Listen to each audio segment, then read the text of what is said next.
Okie dokie.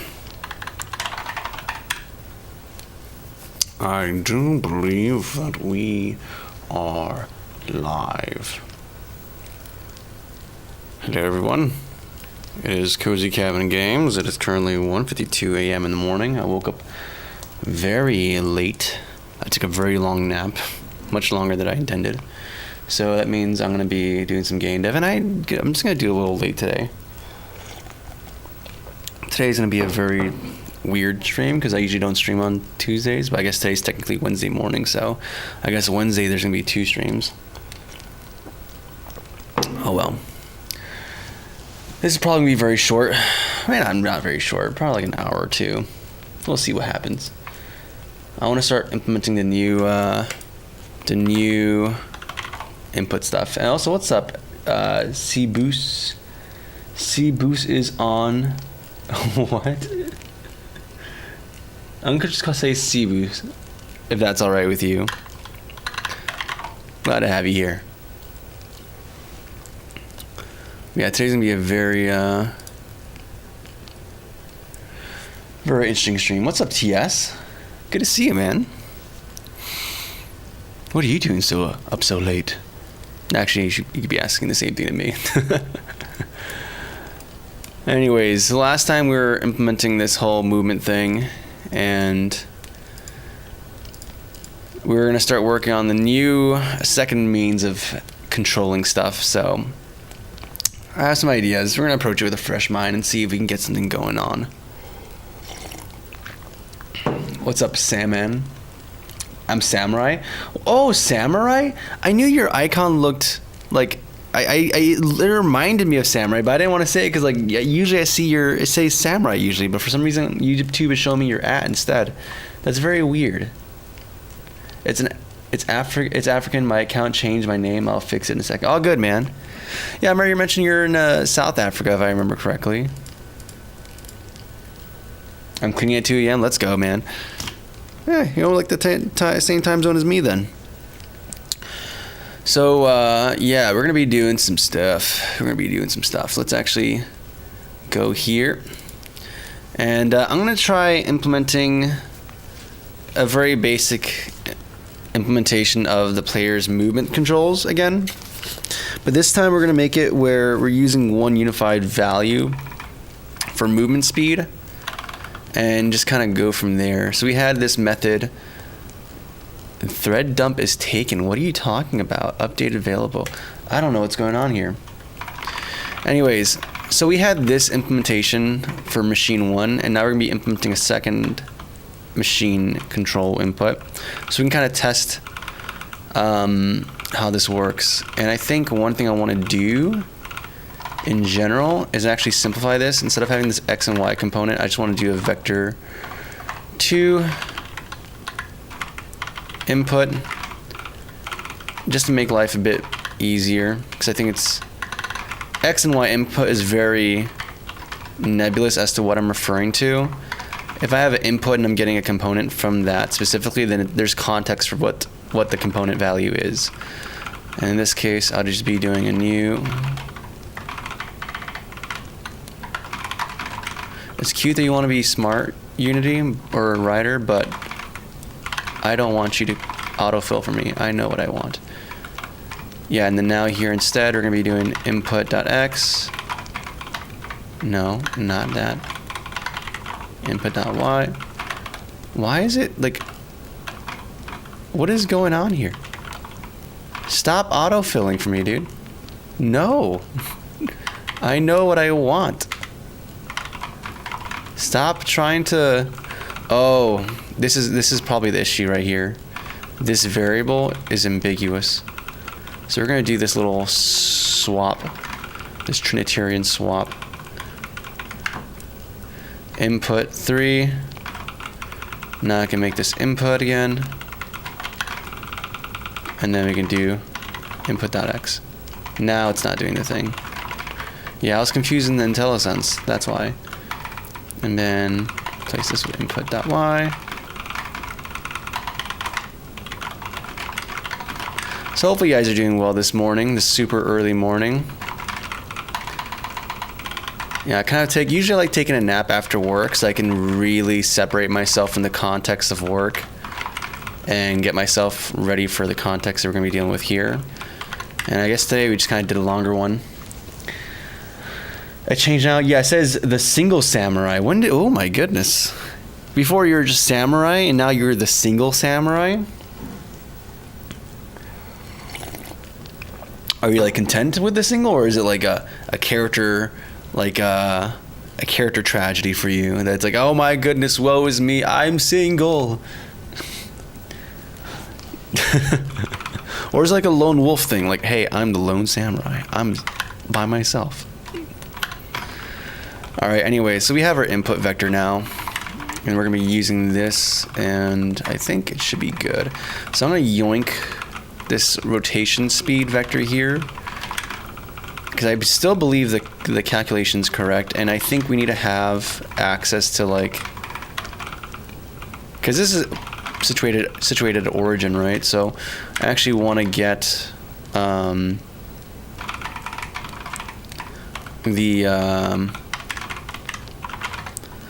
the transform of the object. Like, the player object is at the center of the pinwheel, and we're rotating, but then there's the actual player sprite, which is a certain radius, and we need to get this distance to understand the radius that we're going to be applying for this transform, so we can do our arc calculations correctly. So sprite object or player object, even though this is the player object, but it's like I don't know. It's marshmallows stuck on a stick. I don't know what to describe that as. Either way. And now our radius should now be calculated based off of player object dot transform dot z local position dot z. And of course, this should be an absolute value thing, which also, I want to make sure this is correct, that we're doing this operations in the correct order, because I want this to be the numerator, this to be the denominator, and we're going to be doing math.abs here. So we're going to find out if our calculations are correct. That's for rotation speed. We have to apply the same calculation here. And now that we have this rotation speed, let's just try something very simple. We're not going to do the lerping business yet. We're just going to do the direct application of these things. And at the end of the day, we have this angular, this, and that. So we're going to go here, and we're going to do local position equals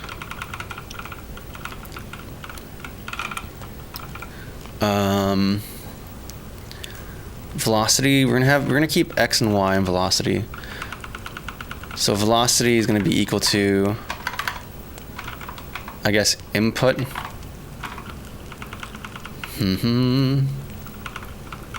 Yeah, it's gonna be equal to input times like move speed, let's say, or max speed. Yeah, and then this is gonna be what we apply to get our rotational speed. I have to check the math on this again, because I'm actually not sure if this is correct. Well, we'll deal with this. 2 pi r. That's the radius we're working with. Okay, I'm gonna have to revisit this math. We have to revisit this math, because now it's fuzzy for me again. Dude, no. No, we're not doing that, marijuana. We're not doing that.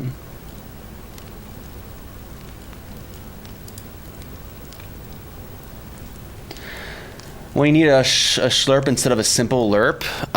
Usually you're using slurps, S-slurp with quaternions. Slurps are much more precise. linear interpolation on quaternions are kind of similar, but they're a little bit error prone. The way I think about it is if you're fine with a little bit of error, then you can do a normal lerp on a quaternion, which is faster. But if you want accuracy, you can use a slurp. There's kind of a cool video. There's a guy named Casey Muratori who's like he's a really smart programmer, and he had to talk about papers he liked. And there's like a little graphic where he showed, because he's writing like an animator library for animating characters and stuff like that, and part of it's like, rotating objects, and he found that, hey, linear interpolation and spherical interpolation aren't that crazy different. They're the same at like 0 and the midpoint and 1, and then just the internal the values in between are just a little bit off, which is pretty interesting. But outside of that, outside of that, I'm not sure if there's any other consequences with using spherical lerp for quaternions versus regular lerp. For positional stuff, I just use regular lerp. Renee, what's up, Renee? Yeah, I don't know why YouTube is doing that now, Renee. It's also good to see you, man. Yeah, I don't know why YouTube has decided just to say, hey, no more usernames. Also, what's up, Kieran? We got the regulars in the house today. The regulars are in the house, baby. But yeah, so let's do the math real quick. Let's just even go to XCali draw. Yes, here. We're gonna do some math today, guys. So what is the goal here? So we have our character who's like, this is the center, and they're rotating on the outskirts right here. So here's the player, and they're rotating around this like imaginary sphere. Okay, can't. They're rotating around this imaginary sphere, right? And let's do a side profile of the sphere. They have a certain speed that they can move, and the X component, right? We have like a certain just general move speed. Now, in the X and Y, or X position, it's simple because it's just translation, right? So we're just applying move speed plus the current position, right? So, if you're positioned at 0 and your move speed is 2, then we want to move, we will just do your current position, which is 0 plus 2, and that's your next X value for this frame. Rotation, though, is very different because the change we're doing here isn't a translation, it's a rotation. But because we have the set move speed, whatever rotation we do here has to have the same length as move speed. So our math is actually going to be a little bit different because we know the distance, the arc distance. That's what this is called, the arc distance, the distance across the surface here. So we know the arc distance, and what we're trying to solve for is theta, the angle right here. And last stream we kind of figured out like this formula, right, for this like relationship between getting the arc distance, right, where it's like arc distance is equal to like 2 pi r. And if you don't know, 2 pi r is the formula just for getting the circumference of an entire circle. So in this case, like it would get the entire length of this circle, right? And then times some kind of percentage, right? P value. In this case, like the P would be the percentage of this, right? Of this circle. So if this arc distance is like, let's say this is a distance of, I don't know, let's say this is 10, right? And our move speed is 2, like we set here. Then our P value would be what? 2 divided by 10 would be equal to 20% or 0.2. Okay, so we have this P value. And we need to translate that to this angle, this theta value here. That's the thing we're trying to solve for. And I'm realizing now that this equation isn't necessarily, I think there's some way to get this theta value from here. I don't know. We're going to have to Google though. I guess we're going to have to Google. Or I guess actually no, we don't have to Google, because if we know the percentage, right, then we know that if we can solve for this, then we know that this circle is like 360 degrees. And if we know the percentage, we can multiply that by whatever percentage. In this case, in this example, it would be like, what, 10 or 20%? So it'd be like 360 times 0.2%, and that would be equal to whatever 2% or 20% of 360 is. In this case, it's like what, 360 times 20, or no, not times 20, times 0.2. It'll be 72, and that would be our angle. That would be our theta value. That would be 72 degrees. So, okay, we have a relationship here. So, I guess the way we're going to be representing this is what we already have here. Because if we move things around, you would end up with like P equals what? D, which is our speed, divided by 2 pi r, which is what we currently have here. And then to get our theta, theta would be equal to P times 360. So if we go back to our code, you'll see that I think we actually have that expression already. This is not rotation speed though. This will return theta, or angular speed, I guess, given angular, I guess max angular speed, let's say. So we see our 360 times our magnitude, which is our arc distance. And in fact, this is not it. This is going to be max speed at times 2, divided by 2 times pi times math, absolute value. That's our radius. If we want to simplify this out, we can make this even more readable by just saying, hey, this is going to be our radius.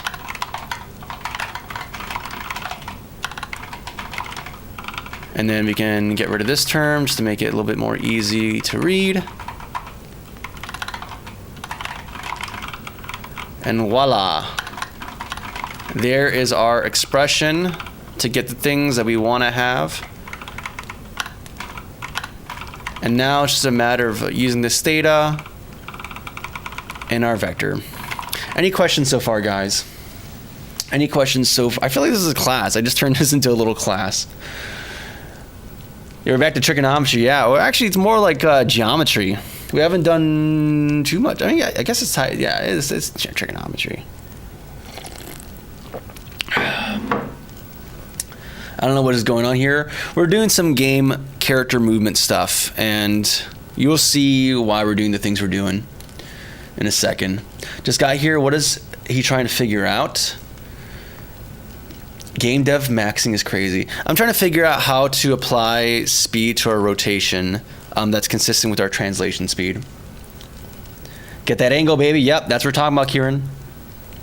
What engine is this? It's in Unity. On our CRT, I can, because I can. So we're looking for theta. Yep, and that's exactly what we got. We got our theta now. This is going to be our max angular speed, our theta value. And then we're not going to do this yet. We're not going to do the acceleration evaluation to our curve or anything. We're not doing any of this business yet. And in fact, let me get rid of this because we're actually trying to implement the machine 2's movement, the second movement function. So we have our max angular speed. Cool. We have our velocity, which is going to be input times max speed.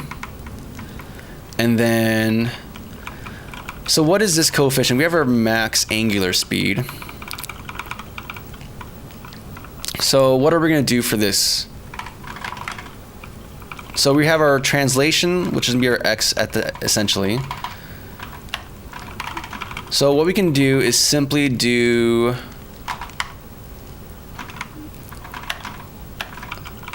let's say, yeah, essentially we have this, right? This would be dot,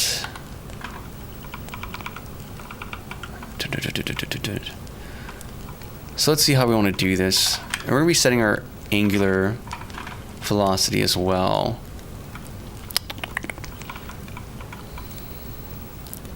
If we're going to set our angular speed here,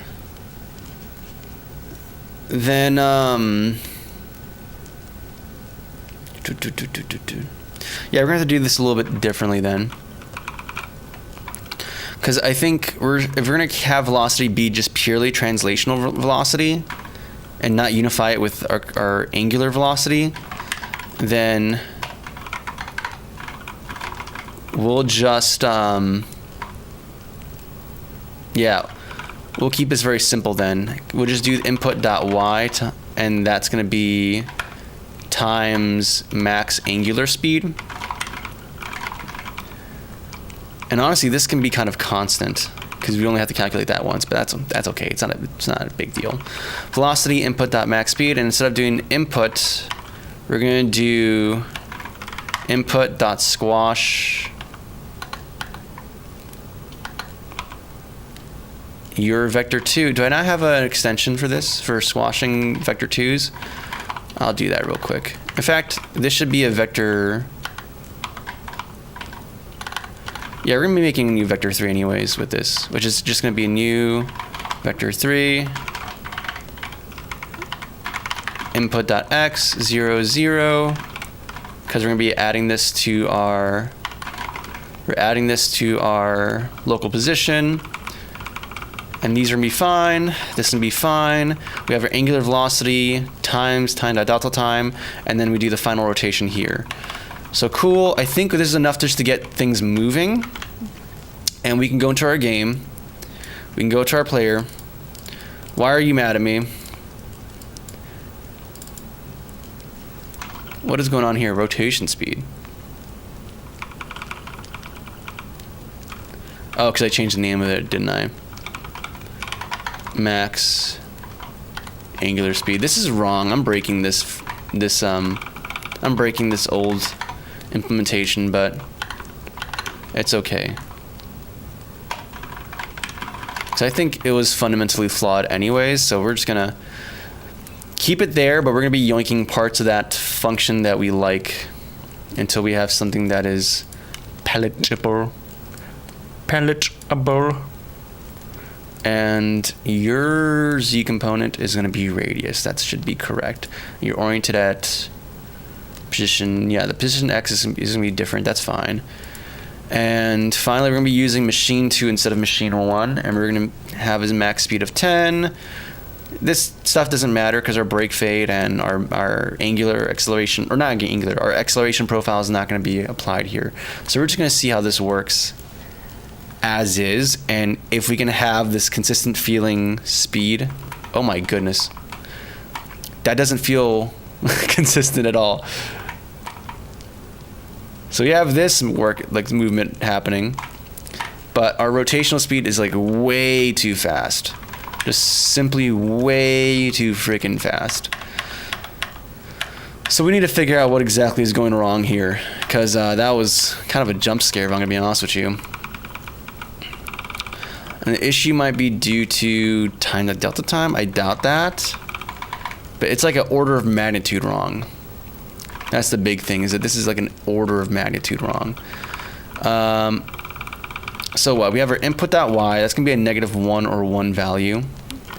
And let's just verify that. Yep, it's going to be either -1 or 1. We add it together, this up and down, and we produce this new vector input, vector 2 input with x and y component.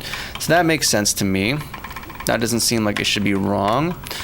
So let's go back to our calculation here, where we do this whole distance thing, where we have our max speed. That should be our arc distance, our max distance across the arc, divided by 2 times pi times radius.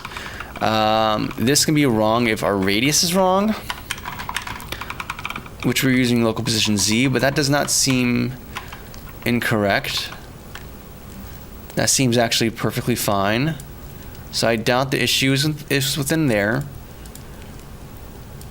And the sub 1 is camera. Yeah, that's fine. So, okay, if the issue's not there,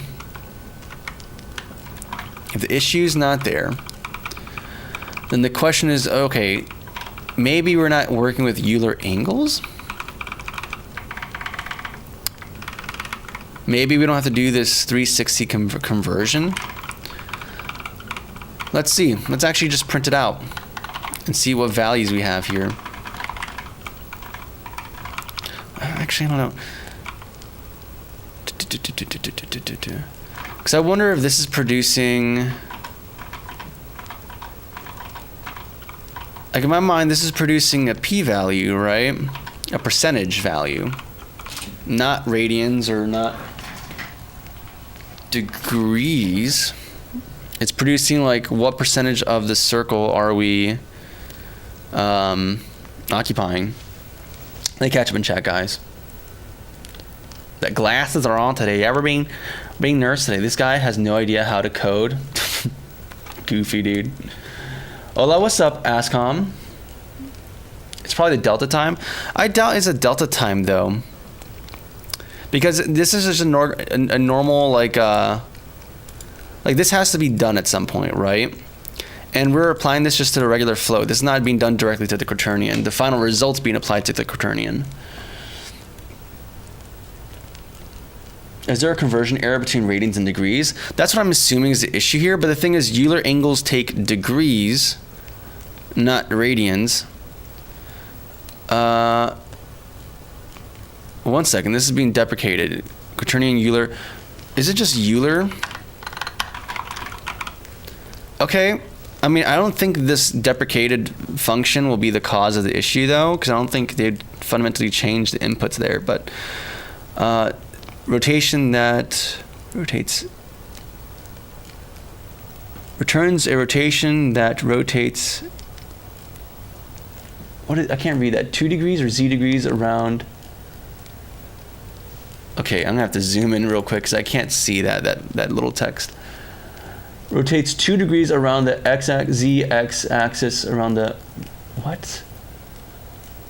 Returns a rotation that rotates 2 degrees around the z-axis, x-axis, around the x-axis, and y degrees around the y. Oh, it's just okay. Z degrees around the z-axis, x degrees around the x-axis. I was reading the ZS2, my bad. My screen is really small. In that order. Okay, so yeah, let's try the new quaternion method, and maybe, hopefully, that's just the issue here. If not, I need to like check what is going on here, because maybe this part is the issue. We're gonna find out.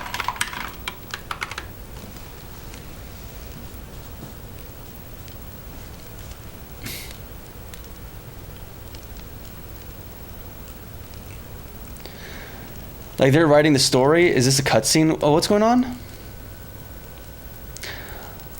I've been a professional clown for many years, sir. What we do is no joke. Z degrees around ZX. Thank you, Kevin. Or Kelvin. At this given time screen, which part of the game is this? We're just like this area here. We're gonna find out right now. So let's see here. It was just the quaternion. Okay, so all my math was correct. All my math was correct, guys. It was just, I was using the deprecated function. Whoopsie, my bad. Yeah, I was literally just using a deprecated function.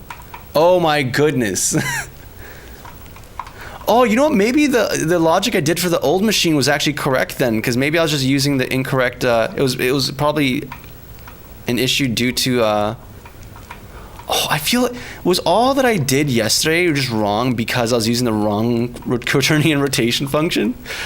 Okay, but do you see how like the distance we cover on both the like rotating around here and moving forward are the same? They're the same magnitude. Like if we, like not if you do like before and after, but if you were to trace the path, they would be the same magnitude, the same distance. Beautiful. Okay, cool. So now we can start attaching this to our acceleration profile lookup so we can actually have unique characteristics per engine, and then we can start having some other cool things. Cool. And then we can start figuring out how we're going to handle the brake fading, because brake fading, I've been thinking about it, and I'm starting to have, I don't know, I feel like there's still some way we can make this work. I'm likely going to delete this function because I think it's just kind of broken in some weird ways. But yeah, okay, this is good. This is good. So, and I want to, yeah. We'll do this little by little. So now we need to change this to be derived by our acceleration profile. So we have this thing where we have an acceleration curve that's defined like here. That's going to indicate like, okay, given at what percentage, you have a max speed and you have your current speed, right? And depending on where you're at in relation to your max speed, you're going to accelerate different. So maybe some vehicles accelerate very quickly in the very early stages, but then the closer you get to your max speed, the more it starts like slowing down and slowing down. Or maybe there's different engines where it's it's very fast to accelerate, or it's very slow to accelerate, but then once you get going, then it becomes faster to accelerate to your top speed. So we have a bunch of different characteristics here. So we have this acceleration curve that we were talking about. So now we're going to add this back in and sample or evaluate where we are in terms of here to use in defining or lerping our velocity for both angle and translation. So the basic function is here, acceleration, and then we have our acceleration profile. We evaluate it based off of the current velocity, that magnitude. This is going to be kind of wrong though, because this is only factoring in the x component. And in fact, this feels almost like a misnomer, because I think what I want this, if we're going to be very specific about what this is, it's actually going to be a translational velocity. Translation velocity. And an actual velocity, which is going to be just a vector 2 value that I'm going to be using. Velocity is going to be equal to simply input times max speed. Or at least that's the target velocity. That's where we want to go to. Or actually, actually no, that's not what it is. Instead of max speed, it would actually be a new vector, a combined vector of our translational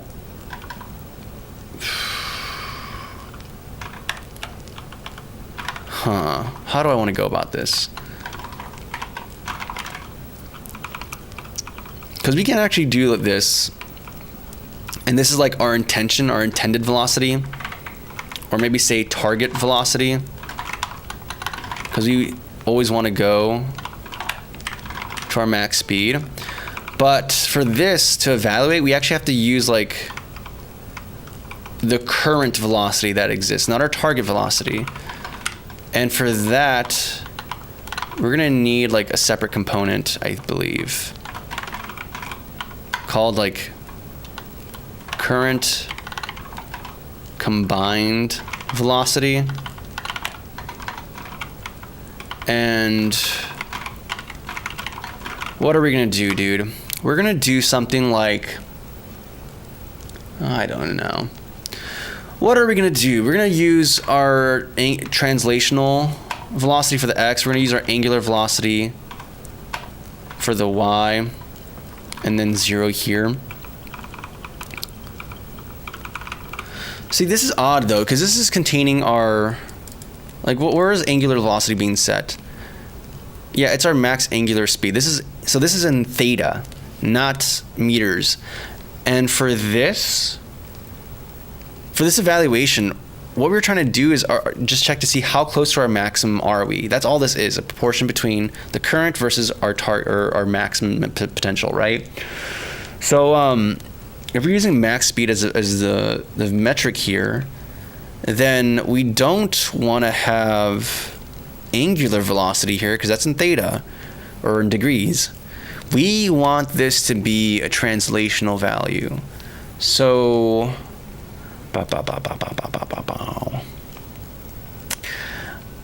we would have to take angular velocity that currently exists and somehow convert this back into a excuse me, I have to crack my back a little bit, but translate this back into a unit. So I guess we can go back to our equation we have here and do some more reorganization. This time though, instead of solving for P, we are trying to solve for D, for distance, the arc distance, right? So if we want to solve in terms of D, this is actually already in that form. It's just going to be 2 pi r times our angular velocity. Not quite. We have to make this in relation to 360, so we have to divide it by 360. That's actually very simple. I'm going to make some simple functions here just to, you know, make life easy. Calculate arc distance. And what do we need? We already have like most of these values here. So the only thing we need to input is like our angle in degrees. And what are we going to do? We're going to be taking this, get rid of that. In fact, what are we doing here? Okay. So we're just simply multiplying everything here. And in this case, radius is going to be this. And then we're going to be returning angle divided by 360. And that's a floating point value. Times, and let's go back to our xcali draw. Yeah, 2 pi r times p. And this is how we calculate our p value. Angle divided by 360. Perfect. So for this here now, it's going to be simply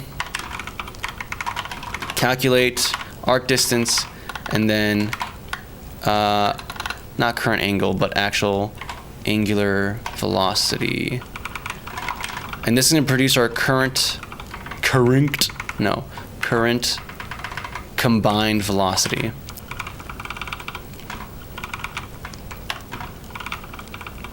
And then we're going to use this value here, because using only translational rotation is no bueno. Current combined velocity. And then we have to get magnitude, because it's a vector, we have to actually make it in relation to just speed. Perfect. So that's going to be kind of getting the actual velocity. In fact, that's really just velocity. So this is our target velocity. This is just current velocity, like in general terms. And this is how we evaluate our current acceleration. So cool, now we have our acceleration based off of our engine curve acceleration profile. Now it's a matter of applying these to this. So we're going to be updating our translation velocity, and it's going to be equal to vector 3 dot lerp. And we're going to be lerping between our target velocity,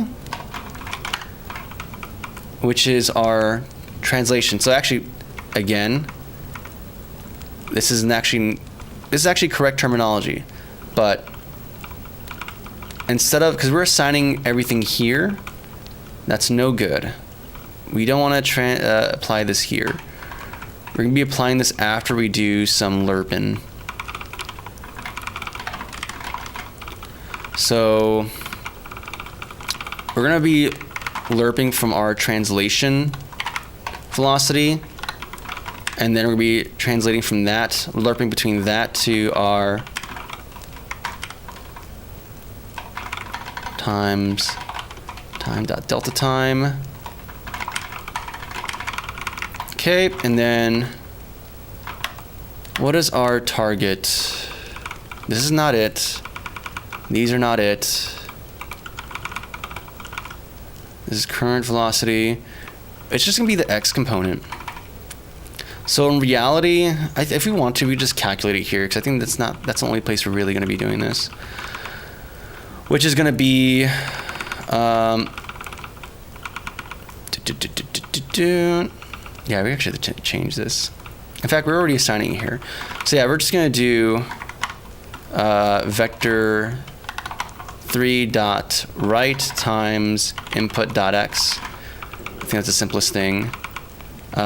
Times max speed. No, not max value, max speed. And then let's also make this actually be a little bit more performant. Cool. And then angular velocity is gonna be very similar to this. It's just that we're gonna be just doing math translation because we're just translating one value. Though honestly, like translation, I might just want to make it just a float value because that's honestly what we're just doing. But I digress. Math F. And sorry for being focused on this. I'm gonna go back to chat real quick, guys. Let me just finish here. Angular velocity, and this is gonna be y times max max angular speed. And there's no vector 3 multiplication that's happening here. It's literally just our y input times our max angular speed, because that's going to be in degrees, and acceleration times delta time. Cool. And then we do the final application of all these changes here. And let's just, I might even move this into a discrete function, since that's something that we're going to be doing all the time. So we can kind of separate this out. Yeah, and target velocity, yeah, we're not even using that. So let's just test this out, see how this works. And let me catch up in chat while we're doing this.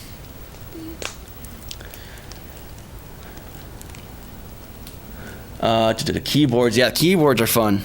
I love my Ergodox. Thank you, Renee, for being on point with that.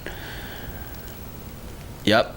They do modern versions of this keyboard on Amazon, as I've been looking for to modernize my keyboard. It's pretty good. It's a learning curve, but it's pretty good. Now, we have an important question I'm going to ask you guys here, and we're going to let you vote as I catch up in chat real quick, which is, does this just work? And it's going to either be yeah or nah.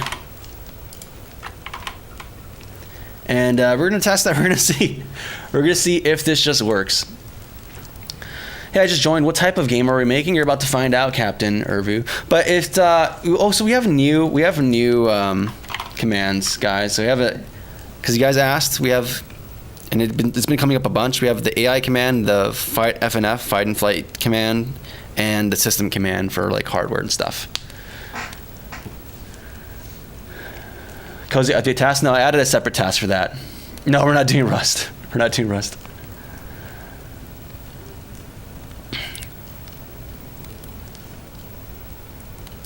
I should probably add that to my AI command. Yeah, my AI command does not cover that. Hello, nice to meet you. What language is this? C#. Yeah, thank you, Arts. You got me. If it ain't broke, don't fix it. All right, you guys have a lot of faith in me that this is going to work.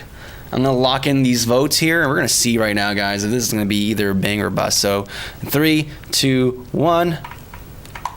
Hey, this actually does work.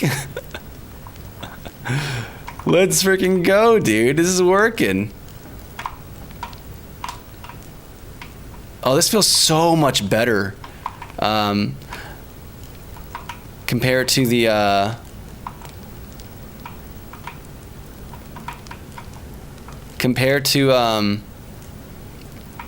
whatchamacallit, compared to last stream.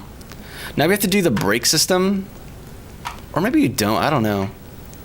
Or maybe have brakes be like a separate thing where like, if you, because before the way we were doing the braking is like, hey, if you're pressing a button that's opposite to the direction you're going to, you see how we slowly stop?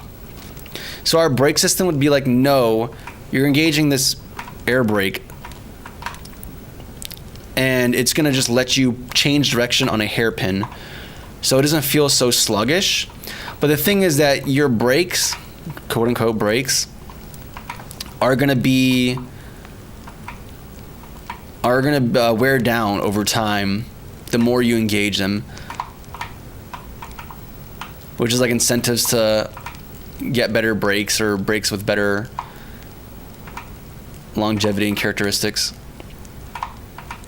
Yeah. So, okay, cool. This is actually pretty decent. And if we change... So cool. So we have this component that I think I like very much. So before we move on, I want to break this up because like a lot of this is just general stuff that needs to be done anyways. Like in any kind of movement we're going to implement, I think most of this is going to be the same. So like stuff like this where we do the final, transformations to everything, like that's fine. Getting the, I don't know, maybe it's fine to keep it all in one function.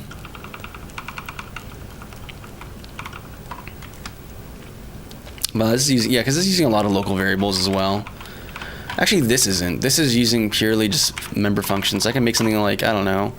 I mean, this is kind of like a rigid body, but not really. Physics. It's not even physics, really. But yeah, whatever. Physics update. And this is going to be the step that does the final tally for these things. Where it just takes, hey, I'm assuming translation and translation velocity and angular velocity are set.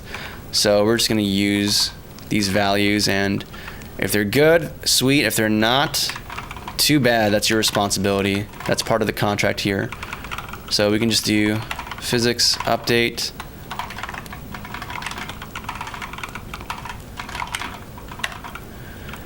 And then, so that fixes one, or simplifies one thing.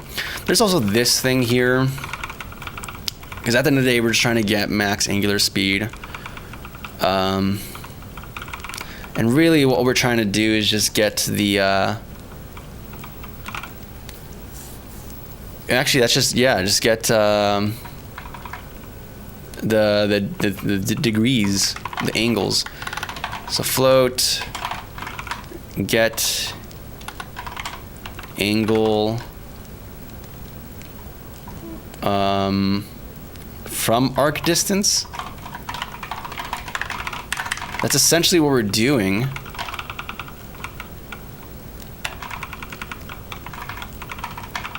Right? The only thing is that like this is not generalized for that yet because you're passing it specifically max speed. But we can add a thing like, hey, in fact, I should just make these static utility math functions for myself because I'm going to probably use this in other contexts as well.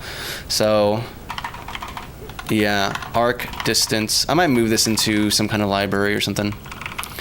And then we're going to replace max speed with arc distance.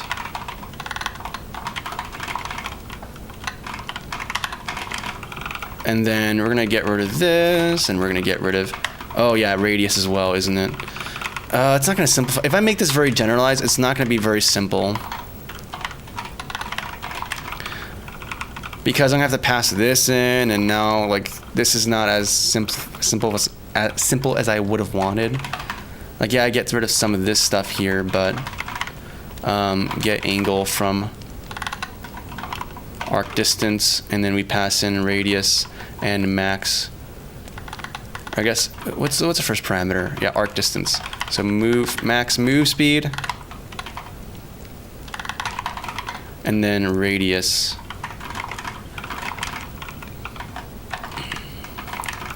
I mean, still simpler, but and then target velocity is not something we're using currently. But conceptually, we might use it for the brake stuff. So let's implement our brake fading effect that we have here. We have to think about how we want to do this, try implementing this braking effect. Before I get into it, though, let me catch up in chat real quick, guys.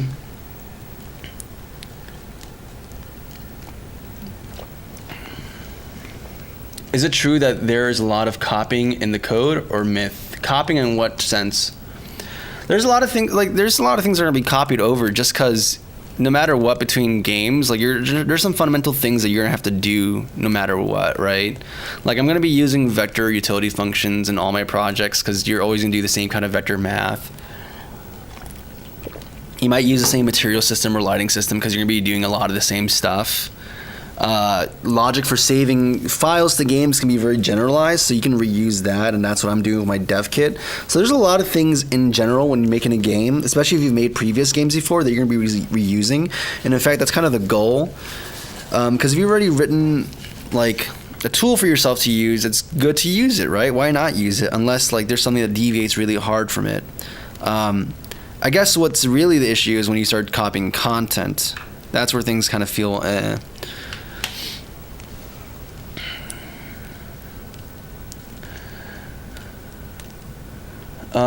I think bro isn't married. He probably wouldn't get time to do this. Yeah, that's why I'm kind of holding off, man. I'm kind of holding off, man.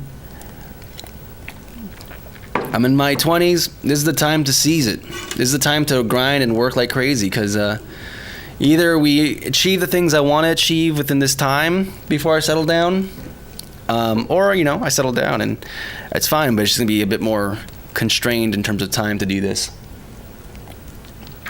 I think it's still possible, but now's the time for me to. Now's the season of my life where I get to really do this. So, yep. And I use coding in a completely different way that looks interesting, but gamer and hard. Let's go. Yeah, engineering I imagine is very, very different. And this is programming for real-time context too, though. Honestly. It's not like we're doing too crazy. I guess it's kind of different because there's a conceptual concept of a frame and stuff. Yeah, I don't know. That implements the same phenomenon that caps light speed from slowing down the player. Top solution. I'm sorry, what? Bro's maturity at its peak. Thank you, man. Break force, delta time. No, so I have something very specific. We're going to be doing some dot product things. The N-word? No, it does not say the N-word. Do you join some deep web forums or Telegram groups? Nah. I like being very isolated. The only group I even partake in is like my Discord group for the Cozy Cabin games. Which, by the way, if you guys want to join, it's open to everyone. Will this be helpful? I mean, for a beginner, probably not, maybe? I don't know. There's some times where, like in the beginning, where we're covering some specific math, some basic math to kind of achieve the thing we want to do, but I'm trying to get this done within 3 weeks, so I'm kind of going a bit quick with how we're approaching this, so we'll see. Than other software development. It's very different. And then this is using the engine, right? But when I'm doing stuff in like C or C++ for my own game engine, it's very different because game engines kind of protect you from a whole domain of problem spaces that you actually regularly don't work with. And usually they kind of just make decisions for you. But when you work on your own game engine, you have to make a lot of concrete decisions about how things are going to work, how you're going to manage different things. And it's cool. I like it a lot. But yeah, it's very different. A lot of times we work with a game engine, people learn like just the engine, which is not wrong. It's not bad. Like if that's what you want to do, and if it gets you to the point you want to get to make the things you want to make, that's totally fine. But when you start diving to that level of like engine work, then it's like, okay, now you're learning things that are kind of agnostic of any game engine. And I can go to like a game engine like Unity, and having had that experience, just doing some minor stuff in there even, now I can see different possibilities or options to kind of force my will upon this machine. It's pretty cool though. The top part is your setup and not AI. No, this is a real image, dog. This is my hands. This is my screen. I have a green mode, so I can actually change this. We don't use any AI in this channel, so do not be worried about any kind of AI generation. This is all very much real.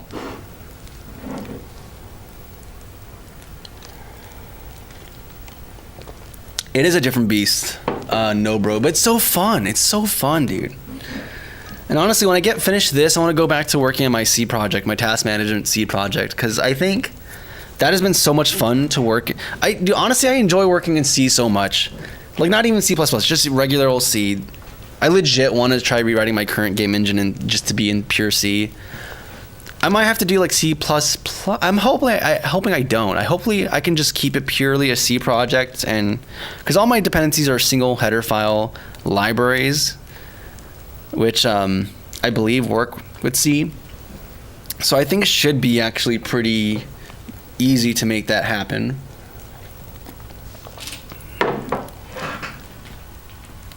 I think the only thing that might be different is the math library, and even then, I might try writing my own math library just for fun. That'd be a good excuse to actually learn and actually apply AVX instructions or intrinsics.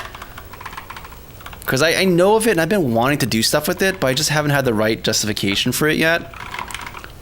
So either I do that there or something. I don't know.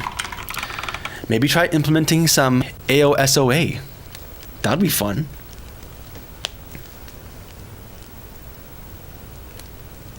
Show us your what?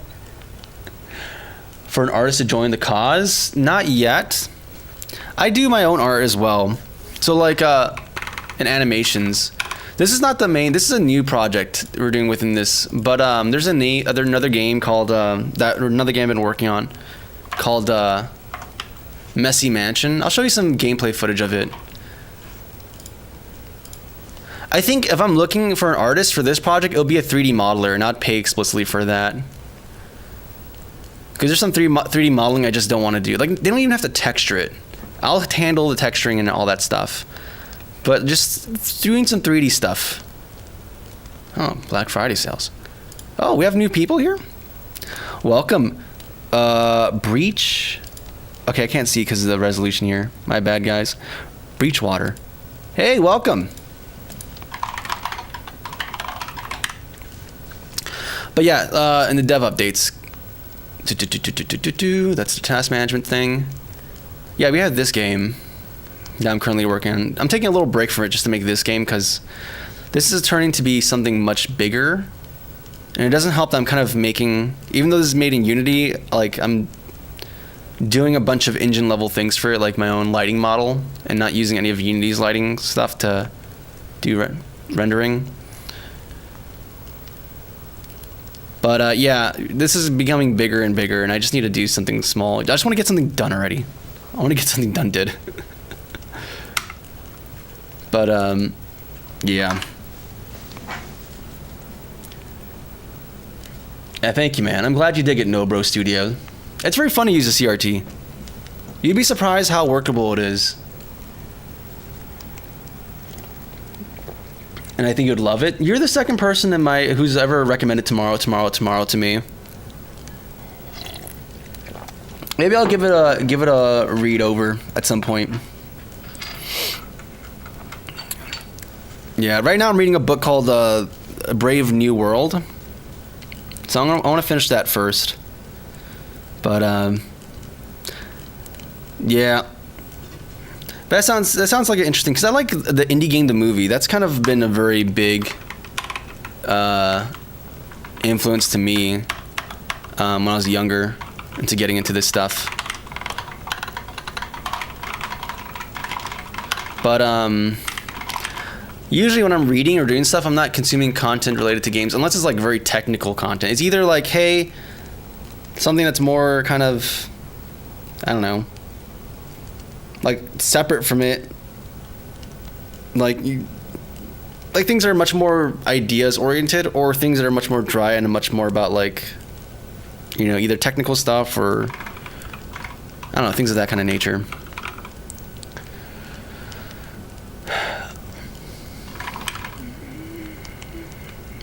Till today, we forgot algorithm logics even with experience. Yep. No Halo 2 was developed with this monitor. That's crazy. One day Crozy writes Salesforce from scratch. By the way, what does Salesforce do? I have no idea. It's like this general thing, but I have no idea what Salesforce. I know it's like helping for marketing. It's helpful for like marketing and sales, but that's about it. I'm not sure if I'd ever want to do that, dude. Yeah, when Morgan's not here, it's a much lesser experience. But this stream was very last spur of the moment, so it is what it is. Yeah, I do art, music, all that stuff. In my game dev process, like I want to use it to finish a game, but I also enjoy writing code manually sometimes. What's the right balance? You're asking the right person, because I don't believe in any balance. I don't use any AI whatsoever, and in fact I make it a point to do things the hard way, because like, you know, you can use AI to get the answer you're looking for, and it's helpful in that one moment. But if that's a thing you do regularly, you're losing out on so much peripheral knowledge. Like, even for like the terminal project manager stuff, like I had to read a bunch of documentation and manuals to find the things I want to do. But in doing so, I started getting a way bigger peripheral understanding of how this stuff works. And now I have, not only did I find the information I was looking for and I made it do the thing I want to, now I have this bigger base of knowledge and intuitions. And even like sometimes I discover new things that are cool and I want to apply it now just by reading documentation. It's crazy, right? So like, I'm not the person to ask about the balance for it, because I intentionally do not use AI. So there's no balance here with me. I enjoy the coding. I enjoy getting better, and you know, that's just my that's the way I do things.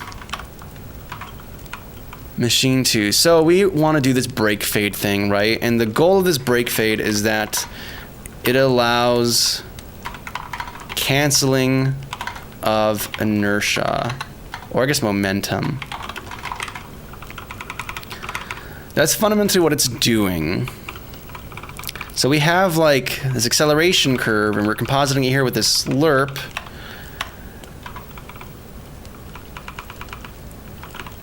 So I guess what we can do is, instead of overriding the translation velocity, we can actually override the acceleration value instead. So we calculate acceleration here, or maybe make this part of the final thing. Like maybe this break fade value would be part of this coefficient. Now we have this value over here. We calculated break fading over here by doing this dot product between this input, the desired input, versus the velocity. And if they're against each other, then you have to apply some break fading, some overriding. So then we do this value of decrementing this break fade 0, 1 normalized value, and it's like break value times, which is like the dot value, the dot product, times 1 divided by break effectiveness, because the more effective this break is, the less this decrement's going to happen. Keep in mind, this is a dot product, right? What are dot products? When you're dealing with normal vectors, if they're together, it's going to be a value of 1. If they're opposing, they're going to be a value of -1. If they're perpendicular, it's a value of 0. If we're break fading, the dot value is going to be negative, some negative value, right? Which means that when we apply or add this dot product value to this break fade, it's going to be actually a negative value. This is a negative value that's subtracting from a break fade value that's initially 1. So by doing the inverse of break effectiveness, 1 divided by break effectiveness, it's decreasing this subtractive term. So it's like a base value of how effective this break is, and this is a value of like, okay, this is how much it's been worn down over time. So I think I like this general idea here. I like this general idea. And so I'm going to keep this. But we need to think in terms of like, I think I might make this like a discrete function, like a simple arithmetic function that returns like a float value. We can make this a separate thing, like private float break fade. Or actually just call it break, because that's what it's essentially going to be doing. and then all we're doing is returning some kind of term, some type of multiplicative. So if we go here, we're gonna have break term, and it's gonna be equal to break, some inputs and function calculation, and then we have this acceleration, and we're evaluating the value here, but we're also gonna multiply this by this break term, which is also going to change how effective it is. So if our breaks are healthy and they're like at 1, then we should have this be a value greater than 1, like some type of like max amount of braking. Like maybe when it's at 1, it's like, oh, the acceleration is actually like twice as fast or something. So there's 2 options, right? It's either we do a term or we do an overwrite. If we do a term, we're gonna be doing some kind of change to acceleration at some level, right? Either multiplying it, or maybe we're adding a value to it, or maybe like we do some kind of, I don't know, lerping or something based off this break term, where it's like, I don't know. It's like, but it's gonna be some kind of change, right? Overwrite would be like, hey, we're actually just gonna negate acceleration altogether and just use the intended velocity. So you can have that instantaneous change that happens. So a lot of options. Let me think a little bit about this while I catch up on chat.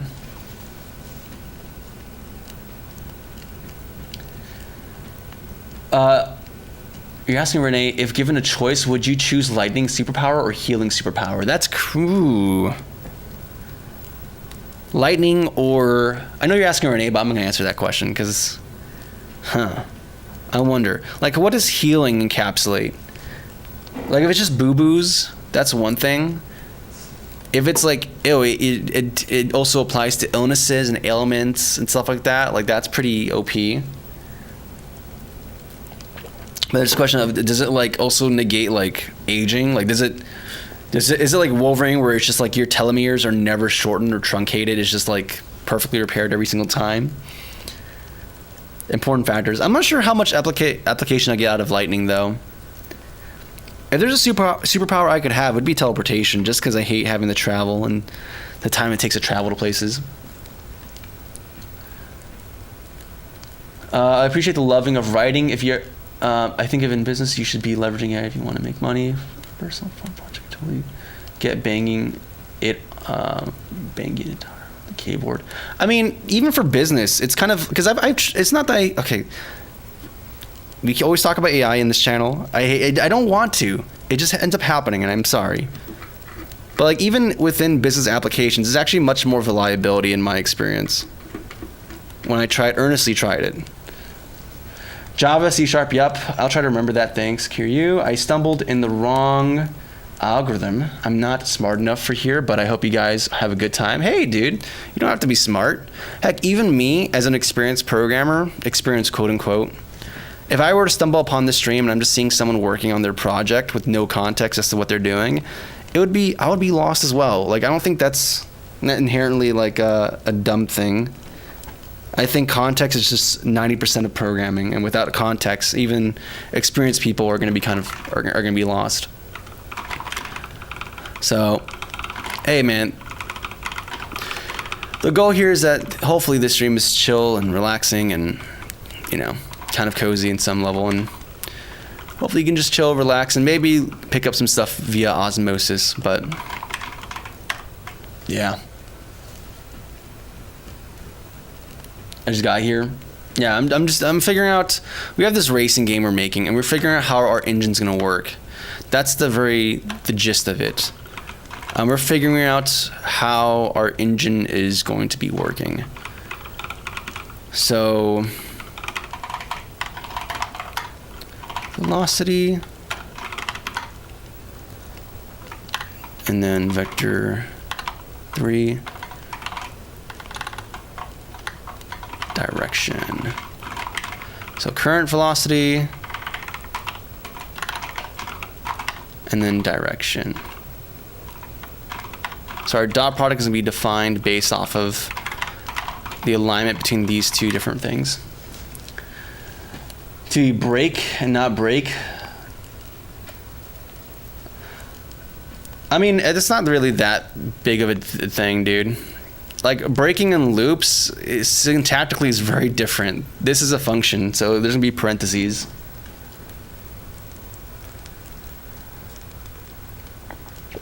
Do you have in mind? Yeah, the game I have in mind, let me show you what we have right now. I'll show you what we have right now. Return. And break. We'll just get rid of this term for right now because I'm not sure how I want to factor this into this acceleration function. But basically it's going to be like I guess kind of racing game where you're kind of going in space and you're going through this like there's like this little bridge that connects, not little bridge, there's like this bridge that connects multiple worlds together, different planets, and you're trying to go through it without wiping out or damaging your engine significantly and hopefully beating your time at some level. Right now we're just kind of prototyping the movement because I think once the movement's good and solid, it's gonna be the base foundation for the rest of the architecture for this application. I already know what I want to do and how we're gonna organize things. The biggest variable is this. If we can't get movement that feels right, and right now it's not even about like even necessarily feeling good, because we can change the engine acceleration to feel very immediate and not have this inertial thing. But I think if we can't have movement that makes sense and intuitively feels good to play with, even on keyboard or phone, then like everything else is a bust, right? So we need to get this part of the game tight without any kind of polish whatsoever. And only then once this feels pretty good and I feel very convinced with this type of gameplay, do we move forward on implementing the rest of the architecture for this. So brake fading in the worst case is like you're trying to go back that way, right? Or braking. We're trying to change. Braking is a misnomer, honestly. Like it's like an inertial change or inertial override, but it's something that allows like tweak movement, so that when you're approaching something, you can like go very fast in a different direction. But I think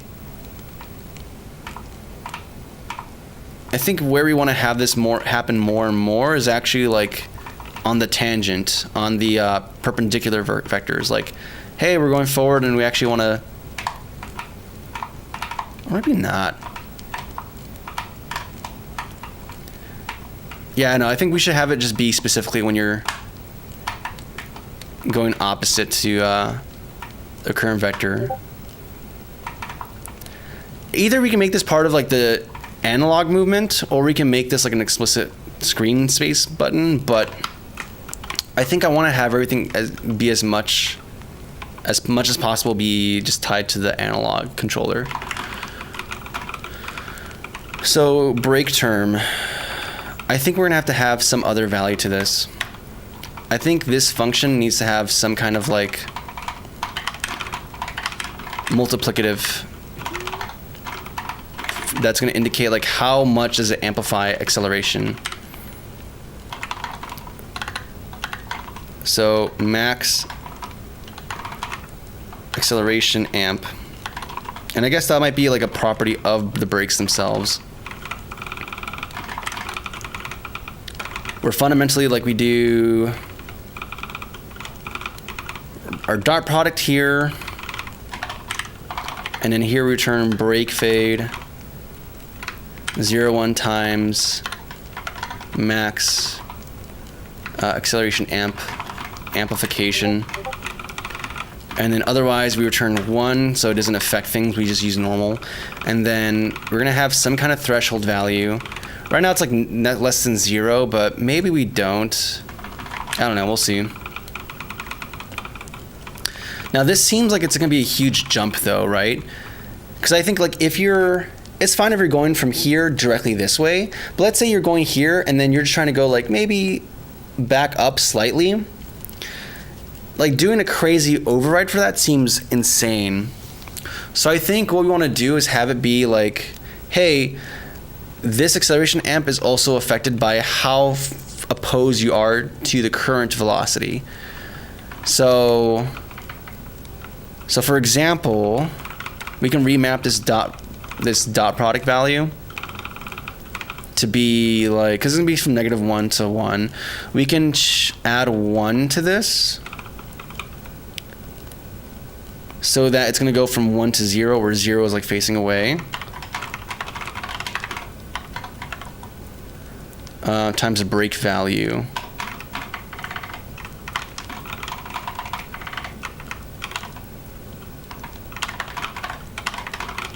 Plus, or even like, if you want to, we can even do this here, +1.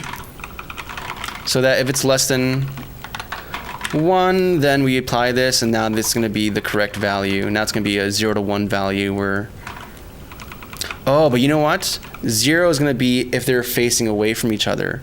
So we also have to do this like flipping thing where we change we do like 1 minus this, 1 minus the dot product +1. So okay, you know what, for simplicity, what we're gonna do is rename this to be dot, because it's gonna be just the direct dot product value, and then we're gonna have a float value for break value, which is going to be equal to the dot product +1, and then 1 minus this. So in the scenario where it's like, okay, dot product, the dot is -1, we're going to add 1, and it's going to be 0, and 1 minus 0 is 1. And then likewise, if it's like facing, then, I mean, that's not going to matter, but let's say like it's less than that. Let's say it's like -0.4 or 0.5 even.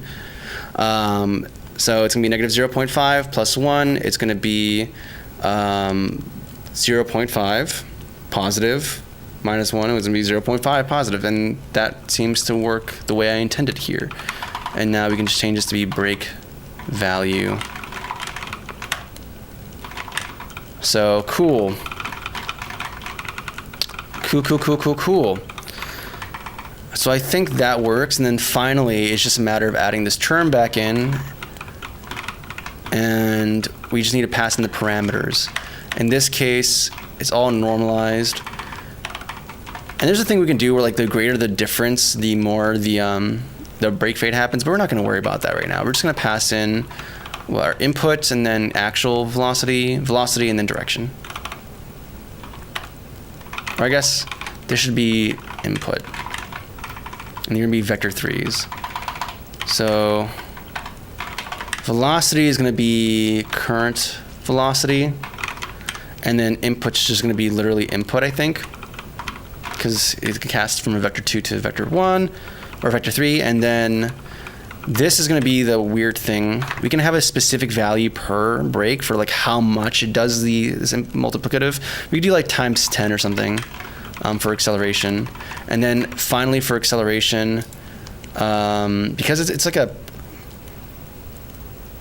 it is like a percentage value. Well, we'll leave this we'll leave it uncapped for right now. Let's just run with this and see how this feels now with this break value.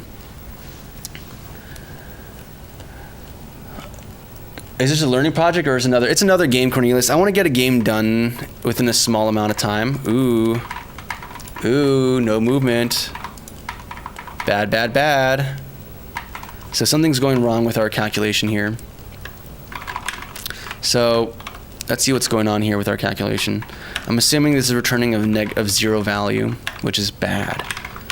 Let's see if I have anything here that might cause that. Break fade is starting at 1. That's correct. Break effectiveness is like 100 something. Max value is 10. Yeah, I just want to get a small game done and out before I do Messy Mansion. Messy Mansion was supposed to be the small game, but it kind of grew, so we're going to do something else. Something small in the meantime. Also, what's up, Landshark? And, okay, let me see. Rekutatsu? Is that how you pronounce it? I think that's re. Okay, Rekutatsu. Either way, welcome to the server, y'all. Welcome to the server. Make yourself cozy here. Also, I added the new like rules thing, and it seems to be working. Heck yeah, dude. Heck yeah, dude. Shoutouts to Morgan for showing me to do that with Carl. Heck yeah, dude. Carl bot.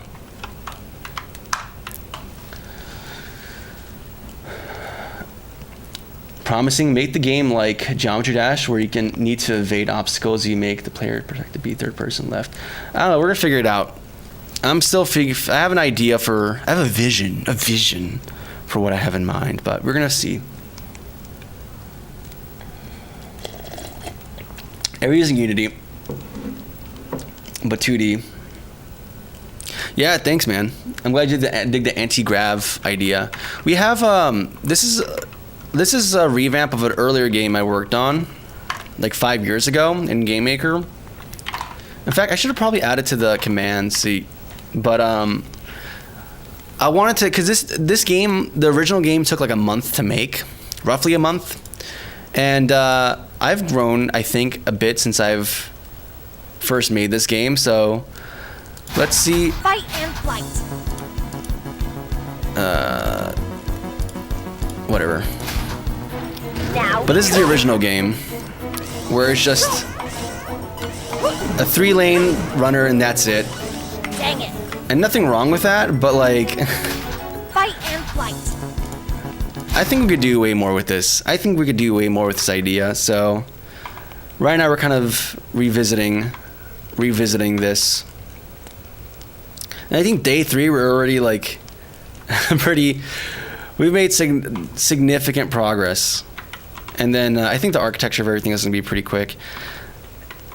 I really want to do the art and make this pretty already. I want to do the process of making things pretty and fun and cool, but we got to stick with the basics. We got to get the basics going correctly. So until we get the basics working on this game, we shan't go farther. I use it for work. Yeah, same. I use Unity for my jobs too. It's a good engine, man. It just sucks that the company, just does dumb things or weird things. But it's all right. For now, we game dev. But hey, glad to see a fellow Unity head over here. I believe your name's Alex. Thank you, Rikutsu. Also, I love that you have like that Lego Star Wars like profile picture. Yeah, it's Newgrounds is pretty old, but it's still popping, dude. It's still great. Like I remember doing the audio competition there, and there's like a huge turnout for that and a huge community presentation support. It's really sick, dude. Yeah, it's kind of crazy how Newgrounds is still popping. Like not just surviving, but kind of thriving.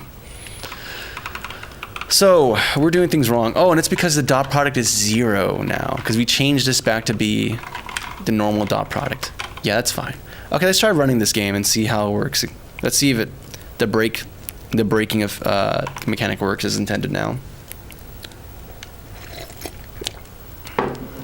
Okay.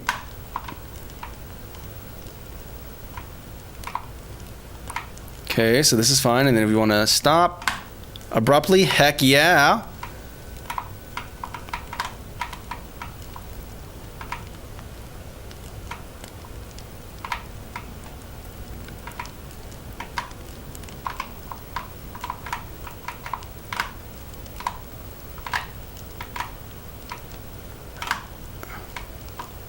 Okay, and let's see how the break fading is working. So right now it starts with the value of 1, but excuse me, Unity, there we go. So our break fade value is like -4. So we've like worn the crap out of this. Like it was at 1, and then we just kept pushing and pushing and pushing, and our brakes are just like deado. So okay, cool. Though I want this to be like not negative. It should never be negative. The break fade term like should be, in the worst case scenario, be yeah,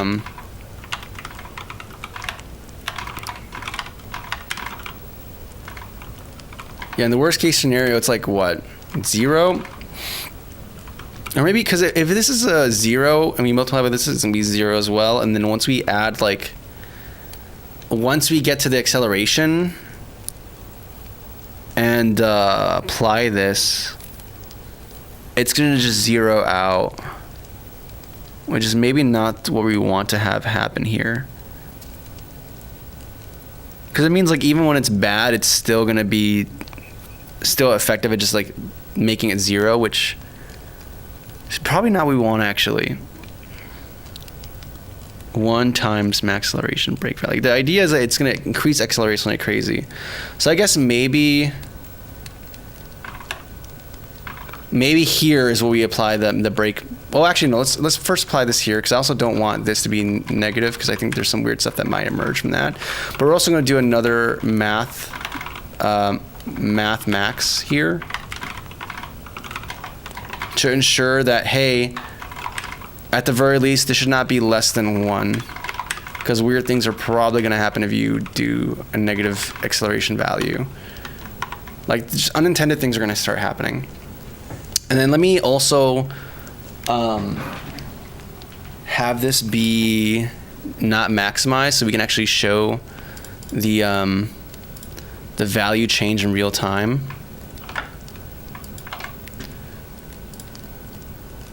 Let's see here. Scene, game. You're gonna be play unfocused for right now.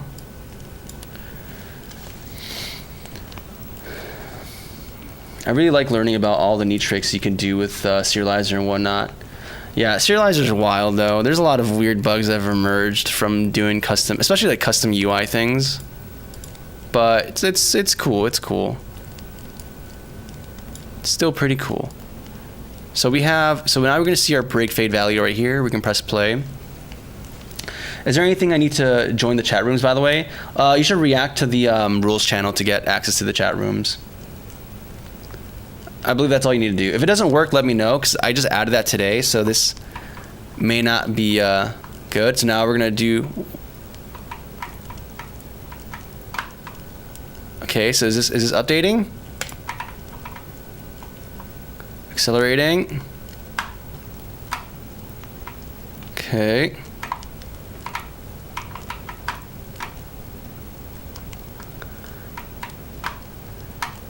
Is the break fade value working at all?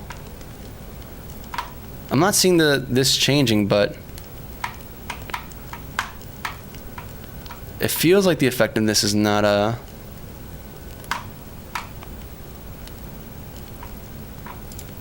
Okay, let's check here. I'm not seeing this change, which is odd. Because we're just using the max value for 0 on the in here, right? So I don't think. Oh, this is always gonna be a negative value. Okay, my bad. So we did this wrong. This is a plus equals, not equals. So we're gonna do this. This has to be negative first of all, and then only after do we apply the effect do we do the fade. 0, 1 equals math. Clamp? 0, 1. We could do max as well. It's the same thing. Oh, not necessarily. Max just limits the lower bound. This lower changes both the upper and lower bound. Either way, not a big deal. What's up, Ando Slur?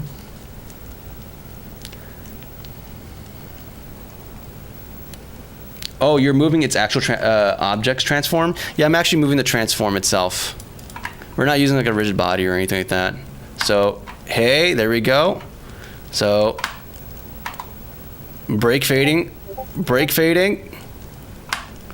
It's happening. It happens really quickly though, so I might have to change the effectiveness to be much higher, because it seems like it's happening over a number of frames.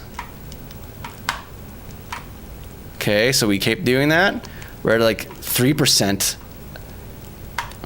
And now you see it doesn't stop so quickly.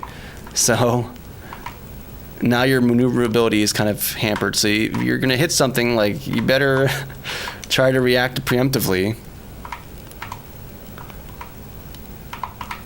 So of course we have to communicate this all with like some basic UI. I want to make the UI feel like a VFD displays, but that's a whole separate thing. That's like for the wireframe and the planning portion. But this feels way better though.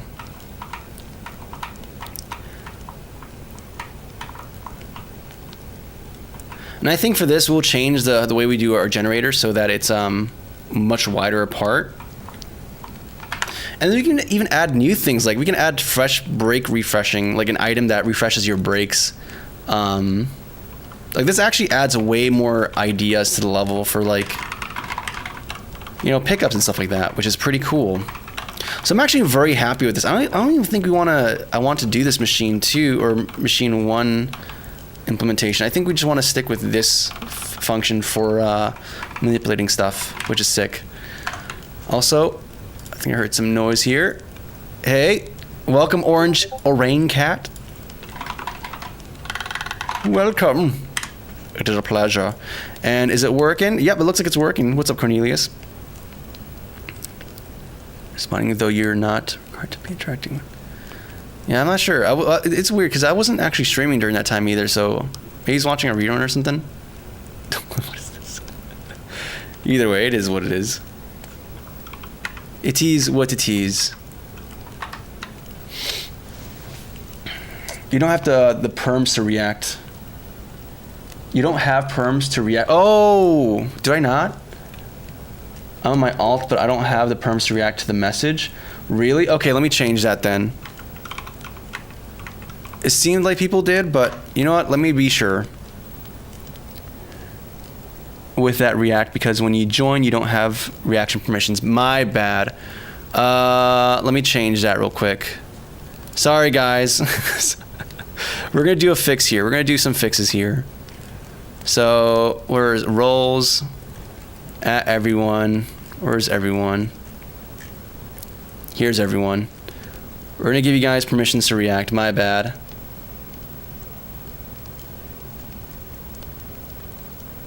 Where's their permissions to react?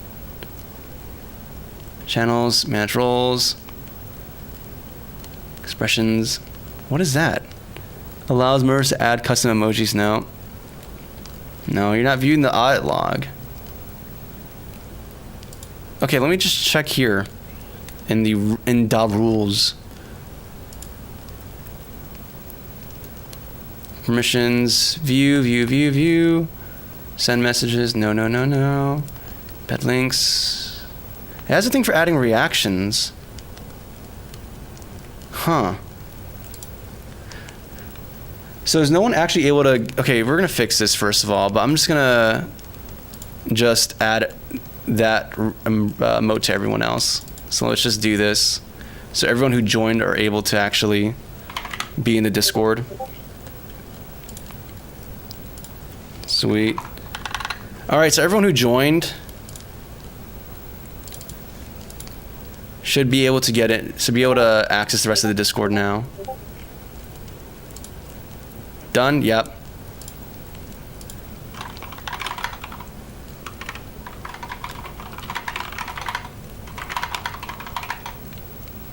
The Discord now. I'm gonna have to fix this.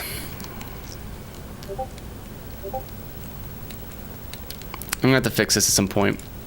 Oh well. But hey, let me commit what we have right now. I actually feel very happy with the progress. Oh my goodness, what's going on here? What is going on? Okay, this is just people saying hi.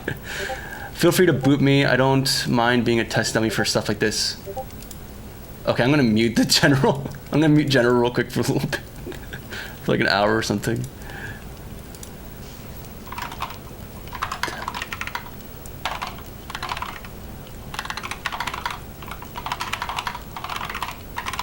Yeah, thanks for the offer, Cornelius. What is that reaction, dude?